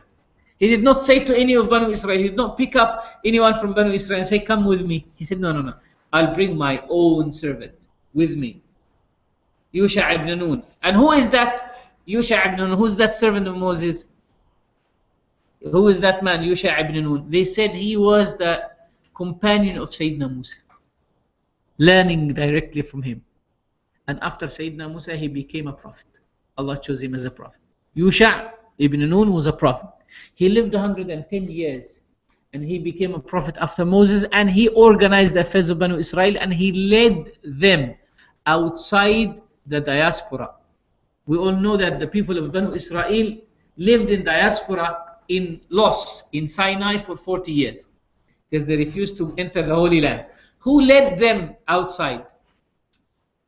Musa alayhi salam lived how many years? 120. Musa alayhi salam lived 120 years. After the Musa alayhi salam passed away, Yusha ibn Nun took the leadership. And it was under the leadership of Yusha ibn Nun that Banu Israel gathered their armies, and under the leadership of the army of the leader Talut, they managed to enter the Holy Land. The Quran says, أَلَمْ تَرَ إِلَى الْمَلَإِ مِنْ بَنِي إِسْرَائِيلَ مِنْ بَعْدِ مُوسَى, Surah Al-Baqarah. إِذْ قَالُوا لِنَبِيٍّ لَهُمْ, they said to a prophet, إِبْعَثْ لَنَا مَلِكًا نُقَاتِلْ فِي سَبِيلِ اللَّهِ, we want a king under whose leadership we can fight for the sake of Allah and enter the Holy Land. Right? So who is that Nabi? Who is that prophet? Yusha ibn Nun. So it shows us that when you go into a journey, you take someone with you, someone you trust, someone who's close to you. Why? He reminds you of Allah. You give him knowledge. You impart knowledge upon him. Regardless of who that person could be. It could be your mom, it could be your father, it could be your brother, it could be your sister, it could be your son, it could be your wife. But you got to have a companion. That's why the Prophet ﷺ used to have one of his wives all the time with him when he travels. And he used to have, when he used to make short journeys, same day journeys, and he would come back, he would take one of his Sahaba with him. And many of the Sahaba who accompanied the Prophet ﷺ learned from his example. Number 5, right? Life given back to the fish hints to the proper course of action. That don't judge things by what you see of them. Because he saw that this fish is dead, but it was given life afterwards. So don't judge things by what you see of them. And that's why he said, how strange. When Yusha ibn Nun, he said, and it made its way to the sea, how strange. وَاتَّخَذَ سَبِيلَهُ فِي الْبَحْرِ عَجَبًا. It went back to the sea, very strange, in a very strange way. Right? Now, the 3 stories set for us 3 challenges. 3 things that the Dajjal will play with. 1, and 3 things basically that take us away from Allah, that make us unable to navigate these days. 1 is the shaitan. And that's why the shaitan will not be happy when good people meet together. The shaitan is not happy when you are in a group of people who remember Allah. The shaitan will not be happy when you go to the masjid. The shaitan will not be happy when you are in the company of righteous people. The shaitan wants you alone, to eat you and to defeat you. The Prophet ﷺ says, stick to the group فإنما يأكل الذئب من الغنم القاصية. For the wolf only eats the sheep that is staying behind the crowd, behind the herd. That's why the shaitan was unhappy with Moses meeting Al-Khadr. Why? Because when Moses meets Al-Khadr, we will learn a lot of things. Two individuals, right? We will learn loads and loads of things. So what did he do? Shaitan wants us to live alone. Shaitan creates this loneliness. Shaitan creates this individualism. The meeting of two righteous people is very dangerous for the shaitan. And that's why he made Yusha ibn Nun forget about the fish that came back to life. He doesn't want the meeting to happen. That's why he said, وَمَا أَنْسَانِيهُ إِلَّا الشَّيْطَانِ. Only the shaitan made me forget it. And أذكره. Why did the shaitan make him forget that the fish has gone back to the sea at that point? So that the meeting is delayed as much as possible. Singling out people is the easy way of misleading them in the latter days. Ad-Dajjal will deal with people individually. He will not deal with people collectively. And nowadays, what does Facebook do to us? It's preparing us for Ad-Dajjal. Singling us out, right? In Facebook, you are alone. People might spend the whole day in the house and you don't hear any noise. Isn't it? Some mothers commit this mistake. When the children are giving her a hard time, she switches on the television or puts them on some video games or BSP or Xbox. Let me get rid of that headache. By what? By making the children watch something. That's absolutely wrong. You're basically taking an easy medication, but on the long run you're losing, and you are destroying the mentality of your children. You're losing the mind. You're basically destroying the mind of your kids. So Ad-Dajjal wants us to have this individualism. So the child is sitting watching television or playing, doing his games or something. You serve him food, he doesn't eat. Some drinks, doesn't eat. Salah, nothing. Focus, nothing. And he loses his mind, he loses his focus, and it affects him or her. So shaitan singles people by making them busy with Twitter and Facebook all the day, social media all the day, and the person doesn't need to communicate with anyone. Nowadays you go into homes and you find the father, the mother, and the children, everyone is on his phone, right? They don't talk to each other. Families don't get together and talk to each other. There is no intimacy. This family intimacy does not exist anymore. Like even when people meet on the meal, even if they meet over the meal to have food together, they eat and everyone runs back to his room. People don't have patience. They want to go back, right? Back in the days, people used to spend time with each other. That strengthens and fosters the relationships. Because the more you spend time with a person, the more you will know what do they like, what do they hate. The more you have even arguments with individuals as family members, even when you have arguments with each other, after you make up, after the argument, it strengthens your relationships. Because you discover that regardless of how many arguments you have, you still love each other, you're still strong, you're still one family. Isn't it? And that's what separates family relationship from any normal relationship. Like if you have an argument with a person in the bus, you don't care, isn't it? You don't care whether they are happy or they are unhappy, but you make up with a person you look after, the person you care for. Why? Because you want this relationship to continue. Twitter and Facebook cuts these relationships slowly, and Shaitan wants that. Doesn't want us to meet with one another. Ibadat, our ibadah, makes us meet each other. Salah, dhikr. The second challenge is worldly gains. Linking things with money. We will see that in the story of Musa alayhi salam. Sayyidina Musa alayhi wa ala nabina afdal as-salah wa taslim said to Al-Khadr, لو شئت, when they went to the city where they asked for food and people didn't give them any food, and they found this wall about to fall, he fixed it. He said to Musa, give me a hand to fix the wall. What did he say to him? لو شئت لاتخذت عليه أجرا. If you wish, you could have charged them for this. Why didn't you charge them? Al-Khadr alayhi salam wanted to tell him that, listen, not everything we do has to have a remuneration or a compensation. There should be always a space in your life for charity. There should be always a space for your life in charity, for charity. In fact, towards the end of time, people will become too materialistic that they will ask you for compensation for everything that they do. Even a smile. Oh, you want me to smile? Give me this. As soon as nowadays, I live in the West, and when you pick up the phone and speak to like an agent who works in a phone company or something, the people speak to you very nicely. Oh, good morning. How are you today? You're right. And you know that this is all fake, isn't it?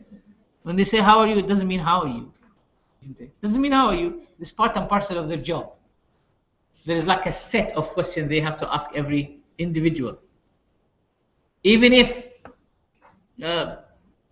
sometimes they joke about it. Like even if they know it's a good morning and it's in the evening, good morning. Why? Because this is how they learn it, right? It's typically the same set of information that they give to you. You call someone in the service center or customer service or something like that. Let me tell you that you have 5 options today. Option 1, option 2, option 3. It's the same thing, right? So people towards the end of time will be attached to money and worldly gains that they will not have a space for charity. And that's why Sayyidina Musa alayhi salam, when he asked Sayyidina Al-Khadr, لو شئت لاتخذت عليه أجرا, he said to him, listen, not everything you do should be in return of money.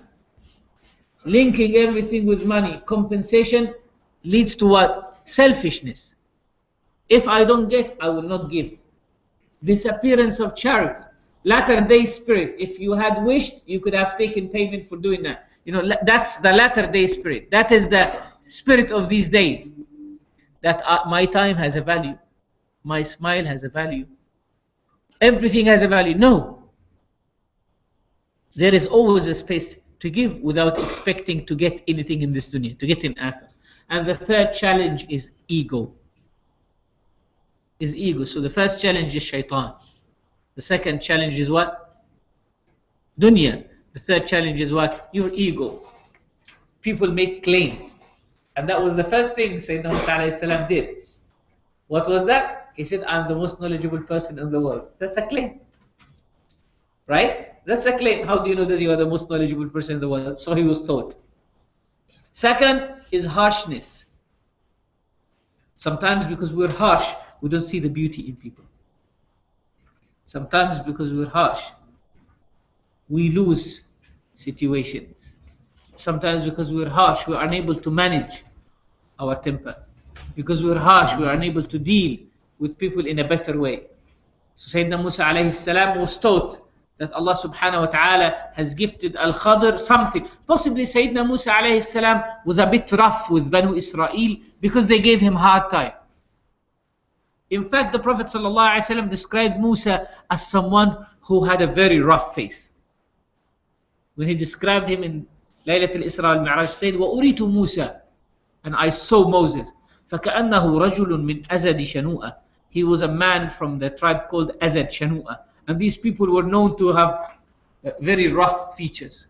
Musa alayhi salam, as described, was not a fair-skinned person. He had a very dark skin, very curly hair, almost like Afro. Yes, Sayyidina Musa alayhi salam was like that. That's how the Prophet sallallahu alaihi wasallam described him. It's not my description. That's how the Prophet sallallahu alaihi wasallam described him. He was like a man with Afro. He was Egyptian.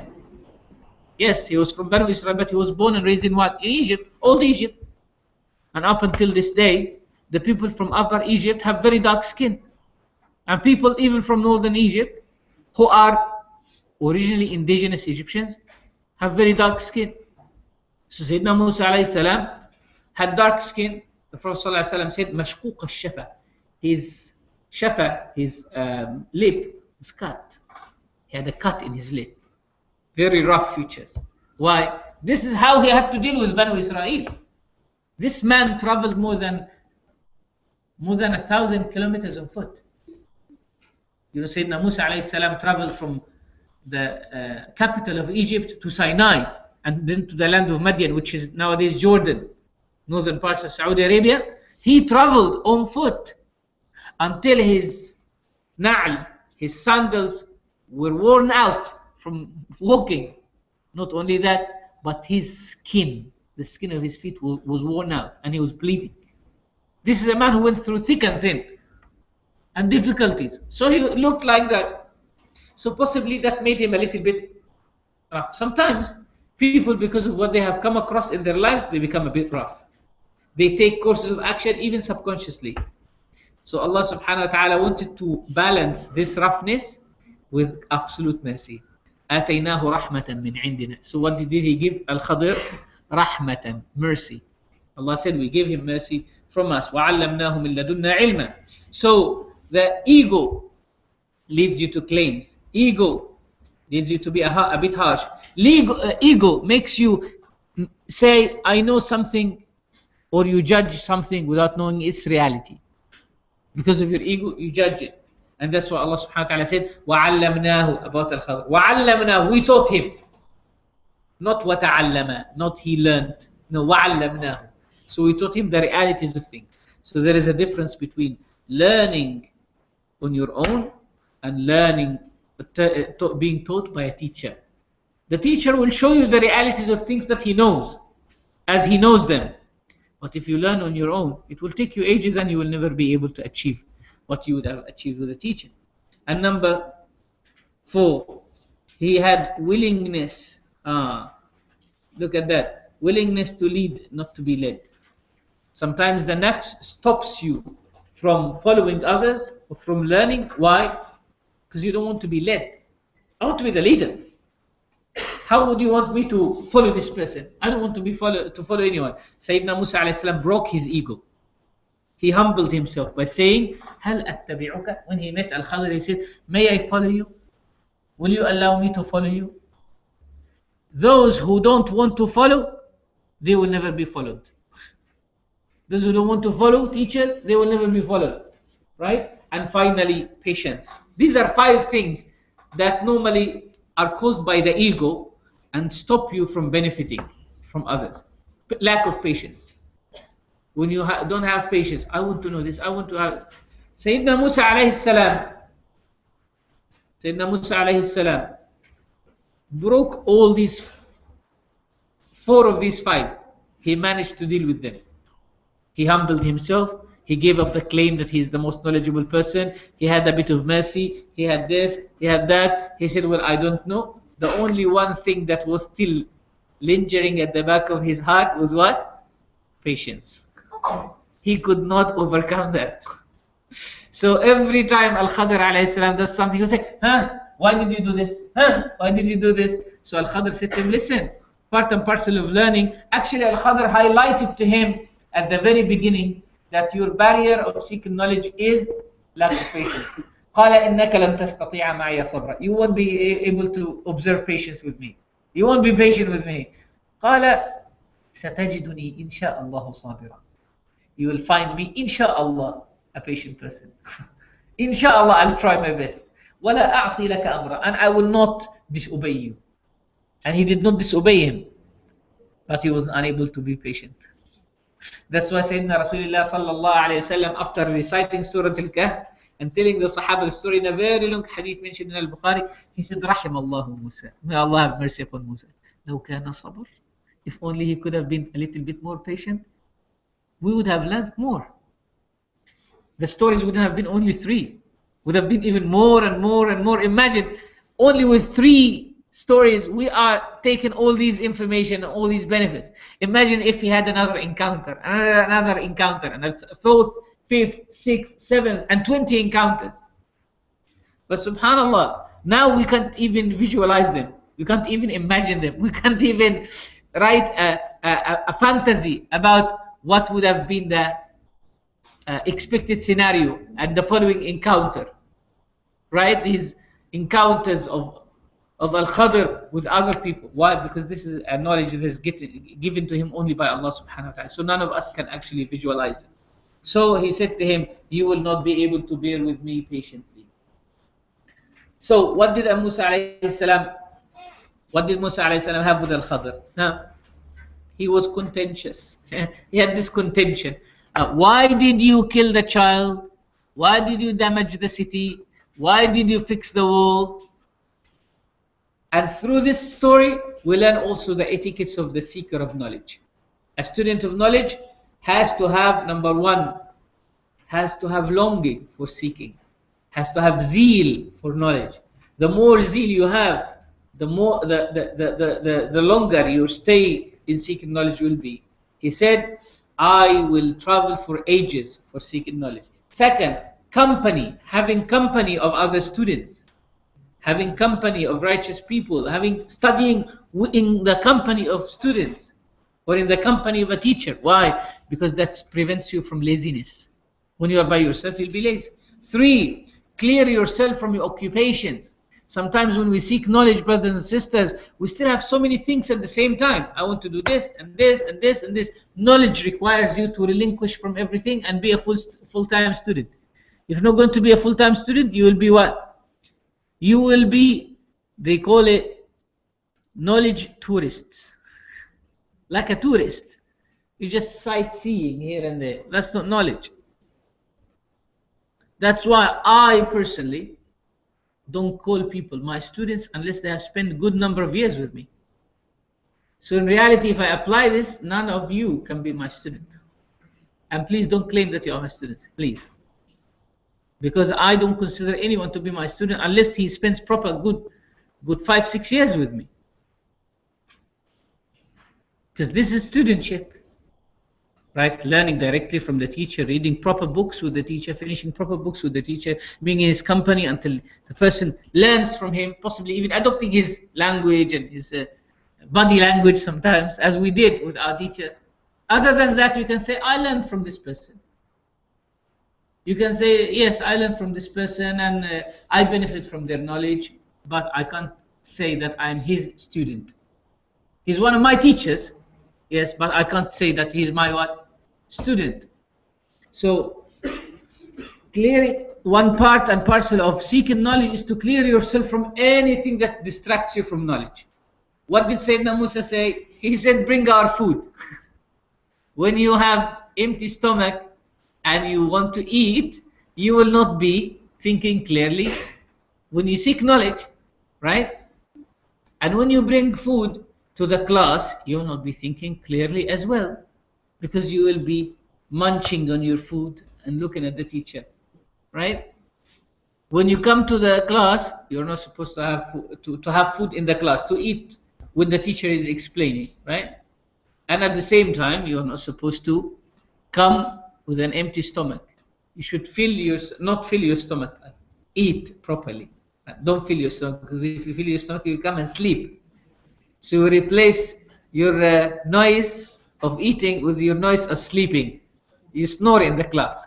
It will be a disaster. We don't want that as well, right? So people who seek knowledge, they have to what? They have to be completely dedicated. Clear yourself from occupations. That's why Sayyidina Musa said to his khadim, to his servant, what? Atina ghada'ana. Bring our food to us. Bring our food. And number 4, humbleness. He did not say to Al-Khadr, Allah has sent me to learn from you. He did not say to Al-Khadr, Sayyidina Musa did not say to Al-Khadr, listen, I'm going to follow you and I want to learn. He said to him, what? Can I follow you? Many people go to teachers nowadays and they say, I will attend your class, or I want you to teach me. There is nothing that is called, I want you to teach me. Because no one can force a teacher to teach them. Part and parcel of seeking knowledge is what? Is to have adab, is to have this politeness. Will you have time for us to give us knowledge, to benefit from you, this and that? And number 5, lack of patience, even with good intention, is not an excuse. Even if you have good intention, lack of patience is not an excuse. Why is it not an excuse? Because part and parcel of seeking knowledge is to learn and to be disciplined. And part and parcel of disciplining a person is to learn them how to be patient. So if the person fails to be patient after some time, it means that he loses one of the qualifications of proper seekers of knowledge. So what did Sayyidina Musa alayhi salam go through with Al-Khadr alayhi salam? As we said, three scenarios. The first scenario was people of the ship who offered them a ride. When they jumped into the ship, before they came out, Al-Khadr removed one of the logs. So basically he damaged the ship. Musa alayhi salam said, you can go back to the surah and read what has happened. How Sayyidina Musa alayhi salam asked him and what Al-Khadr said regarding it. But what does that symbolize? It symbolizes saving communities from economic loss and tyranny. Because Al-Khadr alayhi salam said to Musa, I have damaged the ship so that the king does not confiscate it. There was a king, a tyrant king, who will confiscate every good ship. So these people, this group of fishermen who are using this ship to earn their daily living, will end up losing their ship. Because later on, they will pass by that king, by the workers of that king, and they will check the ship. If the ship is okay, they will take it away. If it has damage, they will leave it with them. They will tell them, keep it. So he taught Sayyidina Musa alayhi salam that you can commit a lower evil to save a bigger evil. In fiqh, they call this أخف الضررين, the lesser of the two evils. The lesser of the two evils. In case, for instance, someone, we have to cut the leg of someone or to remove a tumor, right? And that means the person will not be as beautiful or handsome as he used to be, but that will save their life. Which of the lesser evils we will commit? Making him lose his beauty or lose his life? Lose his beauty. So, because you can do some plastic surgery later on and try to make up for that. Or even if the person leads the rest of his life with that problem, with that ugliness, that's fine. So save communities from economic loss and tyranny. That's what Sayyidina Al-Khadr alayhi salam did. And he took external blame. He took an external blame because what happened? Sayyidina Musa said to him, how come that you have done this to these people who have done us a favor? You have damaged their ship. What did Al-Khadr do? He accepted the blame. Prophets and reformers will always be blamed because they're not telling people what they want to hear. They will always tell people what they don't want to hear. So people will blame them, whether they are telling them what they want to hear or they not what they want to hear. They will be blamed in a specific way or the other. So taking blame is one of the qualities of prophets. Second, Al-Khadr alayhi salam met this young man, young chap, and he killed him. So Musa alayhi salam said, how can you kill an innocent soul that hasn't done anything? Saving family from tribulation. Saving family from tribulation. Nowadays, in certain societies,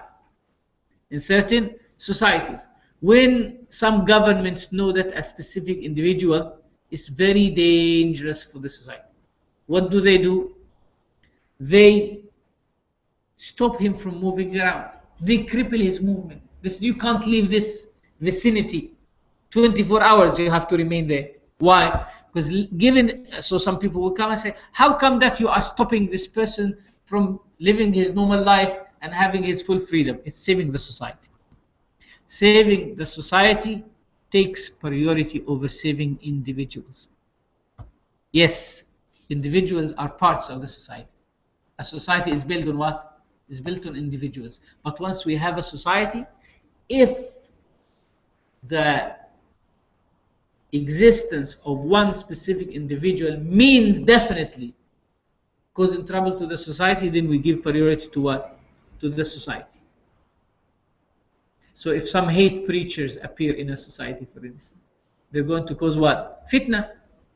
They're going to cause trouble. We mentioned in the seerah before that the Prophet ﷺ allowed the killing of Ka'b ibn al-Ashraf because they wanted to save the society of Medina, and taking the lesser harm to save the bigger one. And finally, fixing the wall.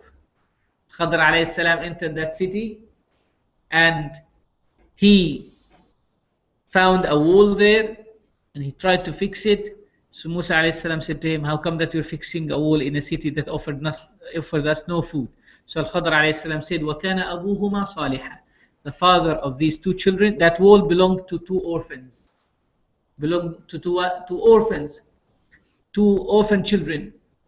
And their father was a righteous man. And the people of this city are very bad people. What does that teach us? It teaches us, before we said that the society takes priority over what? Individuals. Here it teaches us, don't punish individuals for the mistakes of the society. That's the opposite. You see, that's the other side of it.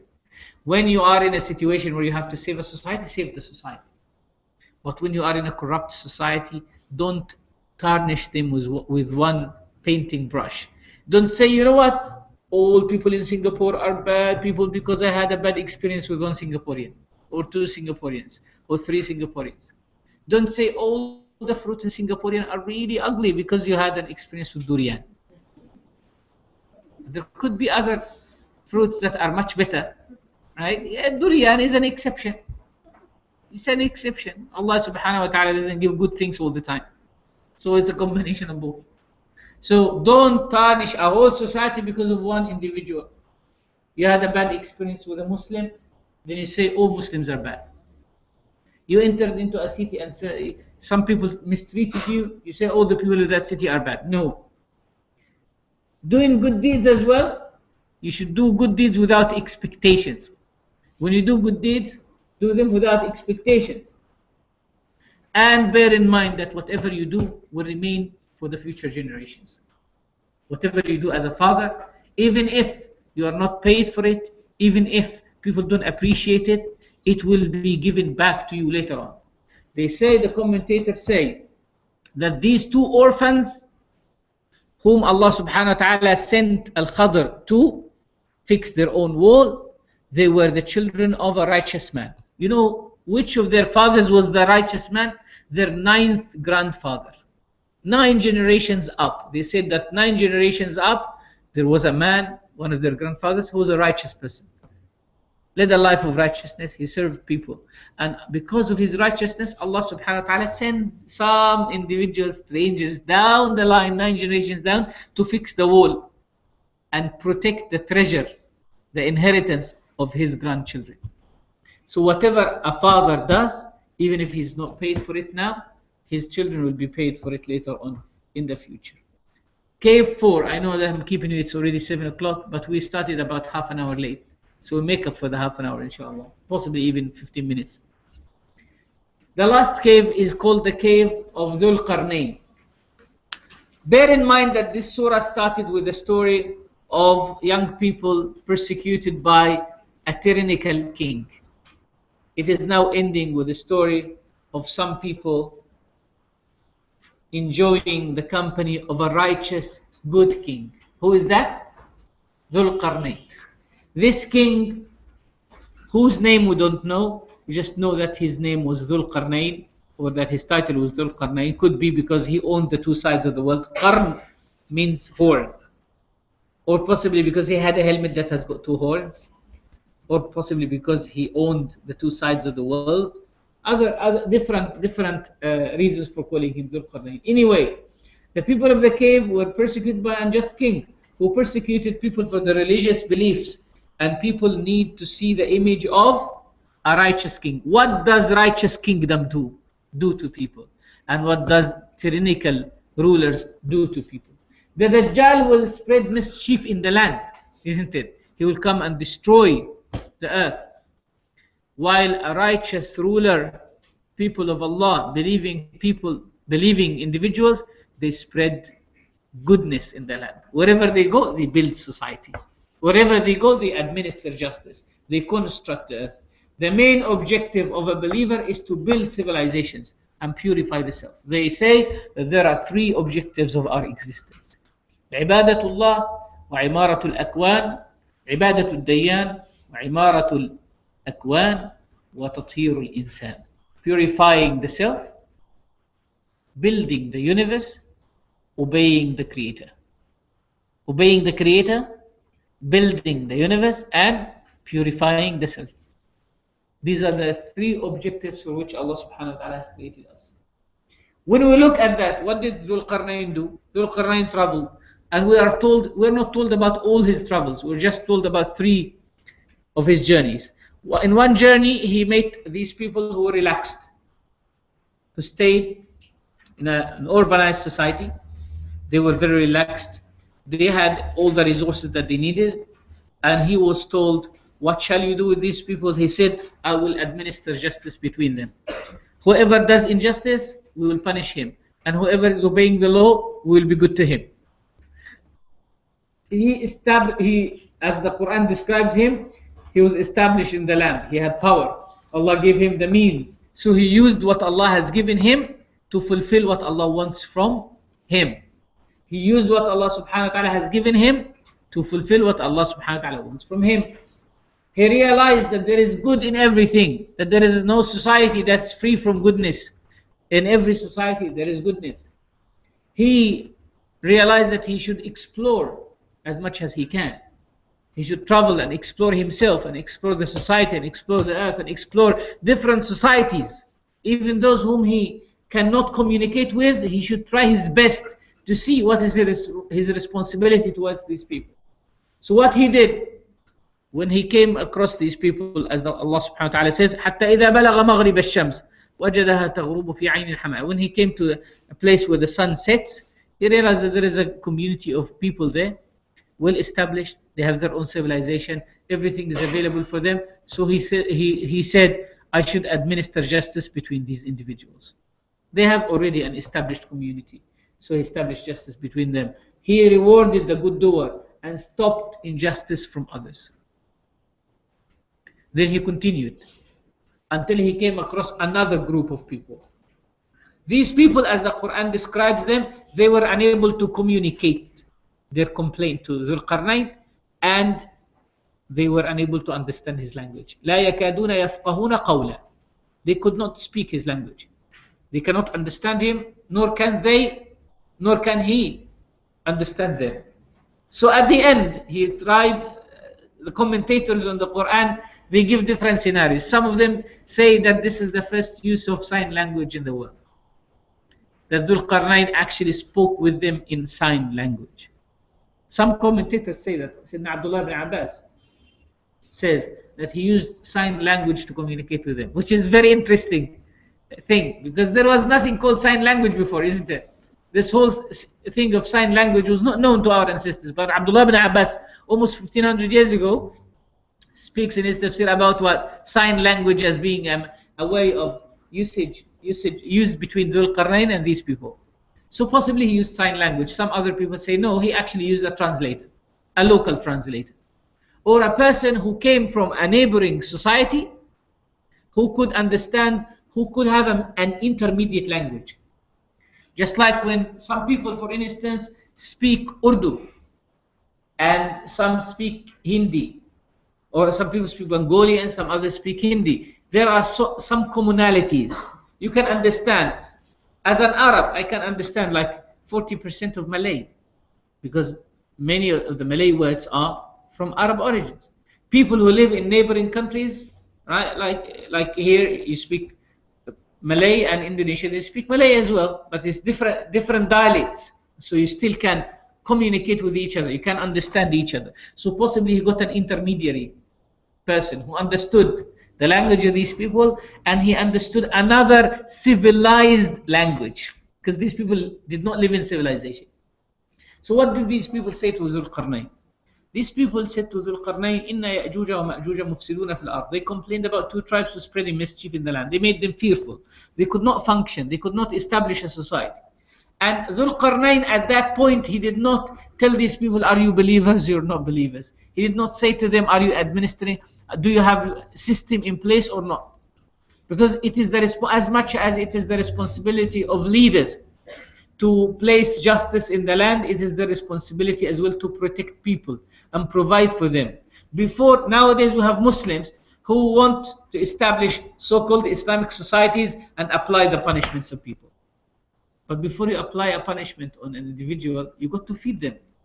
You got to provide for them. You got to suffice them. Before you ask people to obey the system, you got to make them comfortable first. You got to fill their needs first. Nowadays, we have people say, you know what? If anyone commits this, we will do this. But before you say, if they do this, we will do that, you got to provide a good life for them. We know that in Islam, theft is haram, isn't it? It's prohibited. And if anyone steals, his hand, he's punished, obviously. His hand is chopped, and other corporal punishments are applied on him under certain circumstances, with certain conditions, in certain situations. Do you know that Sayyidina Umar ibn Khattab radiallahu ta'ala an, stopped the punishment for theft for 1 whole year? Why? People were going through famine, through drought. So when people used to take or steal, they steal to eat. In Islam, if someone steals to eat, we don't punish them. In Islam, when someone steals to eat, we don't punish them. Do you know who is punished in that situation? The rulers who have forced them to steal to eat. In Islam, people who take something to eat it, we don't say anything to them. Theft that we're talking about in Islam, that requires the punishment of cutting the hand, is when the person is completely sufficed. He doesn't need anything. And then he doesn't need anything, no injustice is upon him, he's free, he's relaxed, and yet he goes and takes someone else's money without right. And that money has to be proper amount of money. Then why are you stealing after you have everything? So before you administer justice between people and apply it upon them, you have to protect them from need. Allah subhanahu wa ta'ala said about Quraysh, الَّذِي أَطْعَمَهُم مِّن جُوعٍ وَآمَنَهُم مِّن خَوْفٍ, the one who has saved them from fear and has fed them from starvation. One of the things that Ad-Dajjal will do towards the end of time is he will buy people's faith by feeding their desires. Because people will be starving, people will be in need, and buying people's loyalty through their starvation is unethical. That's why we as Muslims refuse missionary. It's not a religious issue, it's an ethical issue. If you want to spread the religion, no problem. If you want to introduce your aqidah or your faith or whatever, no problem. There should be no problem, and there should be no barriers. But don't abuse people's need to feed their minds while feeding their tummies. Give them the choice. If you abuse their need and give them, in Africa, people are in need, and they give them one hand, take this, one hand with bread and the other hand with the Bible. I would refuse for a Muslim to give one hand with bread and the other hand with the Quran. This is as unethical as the other one. Feed people first. If they accept Islam, or they accept Christianity, or they accept Judaism, or they accept anything else, that's their choice. But when you feed them, you should not feed them to transform them, to brainwash them. You should feed them because they're human beings. Because this is as bad as the religious persecution which the king has practiced on the people of the cave at the very beginning. This is as unethical. This is a form of religious persecution, that you tell the person, I will not feed you unless you say, I believe this. This is manipulation, isn't it? It's manipulation. Why should a man bow down to someone's belief only because he's starving, only because he is in need? The Prophet ﷺ didn't do that. This is unethical. So when why do we as Muslims have a problem with missionary? Because of that. It's unethical to invite people to a religion, to a faith, by feeding them and exploiting their needs, right?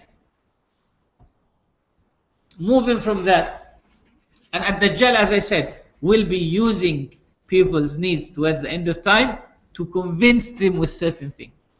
Their greed for money, their need for money, right? At the end, there is a fifth cave, and basically It's tying the edges of the surah. The surah tells us all the way through about the king and the people of the cave, loser and winners. About the two individuals who had a conversation with each other, a loser and a winner. Someone who thought that he is a winner, but in fact he was a loser. And someone who was thought to be a loser, but in fact he was the winner. And then it takes us further to talk about Musa and Al-Khadr. And it takes us further to talk about Dhul Qarnayn, losers and winners. So the surah talks at the very end about losers and winners. Losers and winners. It says, وَتَرَكْنَا بَعْضَهُمْ يَوْمَئِذٍ يَمُوجُ فِي بَعْضٍ وَنُفِخَ فِي الصُّورِ فَجَمَعْنَاهُم جَمْعًا. On the day of judgment, close to the day of judgment, there will be a blurriness. People's vision will be very blurry. Yamuj in Arabic means, taken from the word mawj, which means wave. When there are waves, the person will normally drown if he doesn't know how to swim properly. When there are waves, the ship will not be sailing properly. Towards the end of time, the Quran says, close to the end of time, there will be a lot of blurriness, a lot of waves. Waves of media, waves of false information, waves of tribulations and temptations and things that distract you, attractions and distractions that take you away from focusing in your the objectives of your life. And what happens? People's evaluation of others and life will be affected by these surges of waves. So you will think that this is a winner. Why? He has got everything he wants. This is a loser. Why? He doesn't have anything. People's judgment will be blurred by what they see around them. So the Quran says that the real criterion is the hereafter. The real criteria for deciding who is a winner and who is a loser is the hereafter. People's evaluation is fake. What people say about you is fake. Why? Because they say what they believe. And you know that what they believe is wrong. Ibn Ata'illah rahimahullah ta'ala says, the worst of all people is the one who trusts what people think of him and leaves what he knows of himself. You know that you are different from what people say about you. People think, mashallah, you're righteous, you're knowledgeable, you're this, you're that, but you know that you're not. So some people believe what people think of them and they depend on people's evaluation and they leave what they know about themselves. These are real losers. Why? Because they are sure that what people say is wrong, yet they believe it. Sayyidina Abu Bakr as-Siddiq radiallahu anhu taught us that when someone praises you, you should say, Allahumma ja'alni khayran mimma yadhunnun. Oh Allah, make me better than what they think. وَاغْفِرْ لِمَا لَا يَعْلَمُونَ. And forgive what they don't know of me. وَلَا تُؤَاخِذْنِي بِمَا يَقُولُونَ. And don't punish me for what they say. Don't punish me for what they say because I know that I'm not like that. Don't punish me for what they say because they say that I'm righteous and I'm not. So I'm a hypocrite. So don't punish me for what they say. The blurriness of the latter day will make people confused and their evaluations and their criterions are completely different. So the Quran says, shall we tell you who is the most to lose? قُلْ هَلْ نُنَبِّئُكُمْ بِالْأَخْسَرِينَ أَعْمَالًا. Who are the most losers, O Allah? The Quran says, those who think that they are doing something good in this dunya, but on the day of Qiyamah they realize that they were not doing anything good. Those who think that winning and victory is by accumulating treasures and pleasures and fulfilling your ambitions in this life, and on the day of Qiyamah they realize that it was all fake. Why? You spend your life in service of something that will not come with you to your grave. Imam al-Ghazali rahimahullah ta'ala in Ayyuha al-Walad, he describes to his student, one of his students, he says to him that one of the statements of Hatim al-Asam said that one of the things that I learned from my teacher is, I realized that everything I spend my time on will leave me at the point of my grave, at the gate of my grave, except my good deeds. So I spent my life in the service of my good deeds. Because this is what is going to go with you. Anything else you spend your life in the service of will leave you.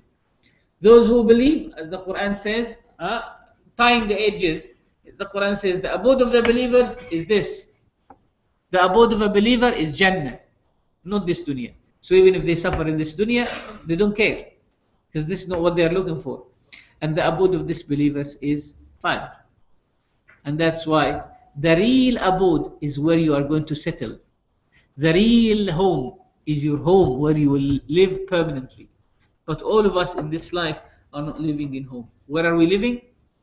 We're basically living in a temporary state. Finally, to navigate through this life, to navigate through this cave, as the Quran describes things to us, Allah subhanahu wa ta'ala links us to the message and the messenger. You know what is the difference between the Dajjal? What does the word Dajjal come from? You know what does the word Dajjal come from? From Dajjal. Dajjal in Arabic means to falsify something. That's why they describe any imposter, any person who lies, they say, yeah, Dajjal. You are a Dajjal. Where did it come from? It came from transforming the reality of a camel. Back in the days when camels used to have bad skin, some skin diseases, they used to paint it with tar, black tar, right? So that, because some of the camels had very dark skin, so they would paint these spots with tar, so that when someone buys the camel, he doesn't realize the patches in the camel's skin. So what is that? Transforming the reality. You want to sell something that is infected, but you are presenting it as if it is not infected. So that's where the word Dajjal comes from. So Dajjal comes from the fact that he transforms the realities. He transforms things and links people to the wrong sources of power, while a messenger links people to the real source of power. So the difference between a Dajjal and the messenger is the Dajjal links people to his person, to his individual. The Dajjal will tell people, listen to me, look at me, do this, while a messenger links people to the message. He doesn't link people to his message, to himself. He links people to what? To the message, because the message stays, but the messenger doesn't. That's why the Quran, although it is very rough, says to us, وَمَا مُحَمَّدٌ إِلَّا رَسُولٌ قَدْ خَلَتْ مِنْ قَبْلِهِ الرُّسُلُ. Muhammad was but a messenger before whom many messengers came. أَفَإِنْ مَاتَ أَوْ قُتِلَ انْقَلَبْتُمْ عَلَىٰ أَعْقَابِكُمْ. If he dies or he is killed, will you turn back? وَمَنْ يَنْقَلِبْ عَلَىٰ عَقِبَيْهِ فَلَنْ يَضُرَّ اللَّهَ شَيْئًا. If you turn your backs on your backs, you will not harm Allah in the least. Why? Because you should be attached to the message, not to the messengers. Yes, the messenger is our gate to the message, but you should understand that it's the message that remains with you. A false messenger will link people with his individual. Right? So the Quran says, as the Quran describes at the end of Suratul Kahf, قُلْ إِنَّمَا أَنَا بَشَرٌ مِثْلُكُمْ. Say, I am only a human being like you, to whom it has been revealed. يُوحَى إِلَيَّ أَنَّمَا إِلَهُكُمْ. It has been revealed that your Lord is one. Linking people to what? To the message. Right. Now, our link with the message, what does it benefit us with? Why should we link with the message? Because the message is trans-time. It's available in all times. The message is universal. The message is not bound by narrow understanding. The message is beyond our understanding. The text is beyond our understanding. Yes, we understand it in a specific way, but our understanding is not specifically the understanding or the only understanding.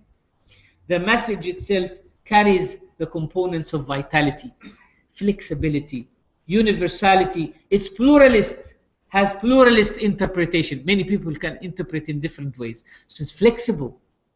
It can accommodate people's needs. It's neutral. The words of Allah are neutral. It's not my words, it's not your words, it's not his words, it's the words of Allah. That's why it is overwhelming, and it judges between all of us, because it's not affected by our desires or inclinations. Possibly if it was my words, I have written them with a specific intention. But the words of Allah don't incline towards anyone. And it's to be delivered in proper words, bearing in mind that the words of Allah are infinite. The words of Allah are infinite. That's why we link with the message. We don't link with that. We don't link only with individuals. We link with the message. We link with the truth as it's presented to us by whoever carries that truth. Now, linking us with the messenger. What is the role of the messenger in all of this? Two things. One, presenting the message to us in his person. and two, proving to us that it's a divine message. To present the message to us in his person, he has to be a human. Otherwise, we will not be able to connect with the message. That's why the Quran says, Ana bashar. I am but a human being. If he was an angel, we wouldn't be able to communicate. We wouldn't be able to connect. So he's a human, easy to follow in his physical being. He gets married, he goes to pain, he loses his children, he lost his mother and father, he was an orphan, he traveled, right? He combed his hair, he wore clothes, put on imama, he used to go to sleep, he would wake up, he would fast, he would break his fast, he would continuously fast, then he would continuously break his fast. As the Sayyidah Aisha described, كان يصوم حتى نقول لا يفطر. He used to fast until we say he will not break his fast. ويفطر حتى نقول لا يصوم. And he would break his fast until we say he is not going to fast. These humanness shows us that he is a prophet, he's a human, we can connect to him like you, establishing this link to follow from him. But at the same time, he is not fully like you, because none of you receive revelation. So that's the second role of his. He represents a message, which is what? His source of inspiration and encouragement to strive for his perfection. He's receiving a message from Allah subhanahu wa ta'ala. He's communicating with God. So each and every one of us is communicating with God in what? Through his soul. And communicating with us through his body. So this balance between the body and the soul. That we are human beings. So the role of the messenger is to make the message available. To bring the message closer to us, to connect us with the message. But at the end, we are connected to what? To the message. The two main tools of the challenge, the fitan, at the end of time, and that's why the surah ends with that, says, فَمَنْ كَانَ يَرْجُو لِقَاءَ رَبِّهِ فَلْيَعْمَلْ عَمَلًا صَالِحًا وَلَا يُشْرِكْ بِعِبَادَةِ رَبِّهِ أَحَدًا. If you really want to meet your Lord, if you want really to save yourself and to navigate through the tribulations of the latter days, you have to have a sound faith. By sound faith means loving people, looking at people as the creation of Allah, whether they are Muslims or non-Muslims, helping them, serving them, looking at the human aspect of them, having sound faith in Allah by loving people. And two, وَلَا يُشْرِكْ بِعِبَادَةِ رَبِّهِ أَحَدًا. Action, good action, righteous deeds. And this is what we call the Islamic concept of salvation. The Islamic concept of salvation combines faith and action. There are other concepts of salvation that speak only about what? Faith. As long as you've got faith and love, you will be saved. And that's wrong. That's absolutely wrong. Because we've got people who've got good intentions, but they don't do anything to save humanity. They don't do anything to save their neighbors and to serve the society around them. For these people, we say, according to Islamic criteria, you need to combine to that righteousness. Finally, inshallah, we want to leave you with a few things, inshallah. In the latter day times, we need to understand while we're watching the media, that media needs morality and honesty in order to build societies. And Dajjal will have unethical media serving him. The unethical media is the media that transforms realities in order to please the audience. Unethical scholars are the ones who say what the masses want from them, rather than what the masses have to hear. Dajjal will come with power that lacks faith. And nowadays we have people who have got power, but they lack faith. That's why they don't mind destroying societies and destroying communities and killing environment and destroying environment, because they just believe in their power and lacks faith and morality, and will try to deceive people and falsify truth. In order to, as Dhul Qarnayn built a wall to protect these simple people from Gog and Magog, we need to build a wall as well. As much as we need to make a cave, to resort to a cave, we need to build a wall. But our wall is the wall of what? Morals and principles. A wall of morals and principles that will protect us from the flood of unethical media, the flood of vices and unethical powers that saves us at the times of trials and tribulations, so that we will not move with the waves of fitna. When there is a strong wave, when the river comes with strong waves, they build a dam to channel these waves. We need to build this dam. And by the way, Dhul Qarnayn built as the Quran says. The Quran says that Dhul Qarnayn built Sad, and Sad in Arabic is a dam. He did not say that Dhul Qarnayn built a wall. Dhul Qarnayn built what? Sad, a dam, which means that it has some holes. It is channeling something. The Sad or the dam, normally in Egypt we have something called the high dam, Sad al-Ali, which is built on the Nile. Back in the days, the Nile used to come every year and it will destroy big pieces of land because of the flood. They call it Fayadan Nil, the Nile flood. Because it comes, a lot of water comes, so it used to destroy huge amounts of land.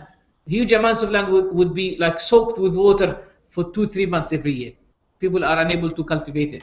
So what the government has done in 1960, they built this dam that stops the flood, keeps the flood behind, and allows only specific amount to come. So only what is required by the country comes through the gates, and the rest, this powerful amount of water, what it does, they attached it to some electricity generators. So they generate electricity from water, right? So what we need to do, Dhul Qarnayn built a dam like that, something similar to that. So we need to have this dam, filter, you can say. We need to build a wall that filters what comes to us, to our ears, comes to our minds, that comes to our eyes as well. Allah subhanahu wa ta'ala said that those who will fall into Ad-Dajjal's hands will be those who are blind from my signs. They'll be unable to hear, and they are blinded and deafened by the noise and the clamor that is around them. So finally, I'm leaving you with 5 things, inshaAllah ta'ala. Judge not things that you see as you see them, for the truths may be hidden. Don't judge things by your experience with them. Wait, there could be always another side of things, another side of stories. At times of confusion, switch off your external eye, switch off your external senses, in order to let your heart think clearly. When you see different things and you hear different things, your inner heart will not be able to think clearly. Confusion times show the best and the worst of us. At times of confusion and difficulty, it shows who is the best and who is the worst. It shows what of our qualities are the best and what of our qualities is the worst. Ad-Dajjal will address our senses. He will speak to the senses. He will speak to our external greed for money and our external greed for news. We have greed for money and greed for news. We want to know. I want to know what's happening. And because of this, he will be able to control us, because he will feed our greed. Finally, experiencing something is different from hearing about it or even seeing it. What you see on Facebook or Twitter is something that you see, not you experience. Many people, you see their pictures, Facebook pictures, even their videos, and when you meet them in reality, it's a completely different thing. So stop hearing about people, stop hearing about things, stop seeing things, and try to witness things for yourselves. May Allah subhanahu wa ta'ala give us barakah and tawfiq. أقول قولي هذا وأستغفر الله لي ولكم صلى الله على سيدنا محمد وآله وصحبه وسلم. الحمد لله رب العالمين.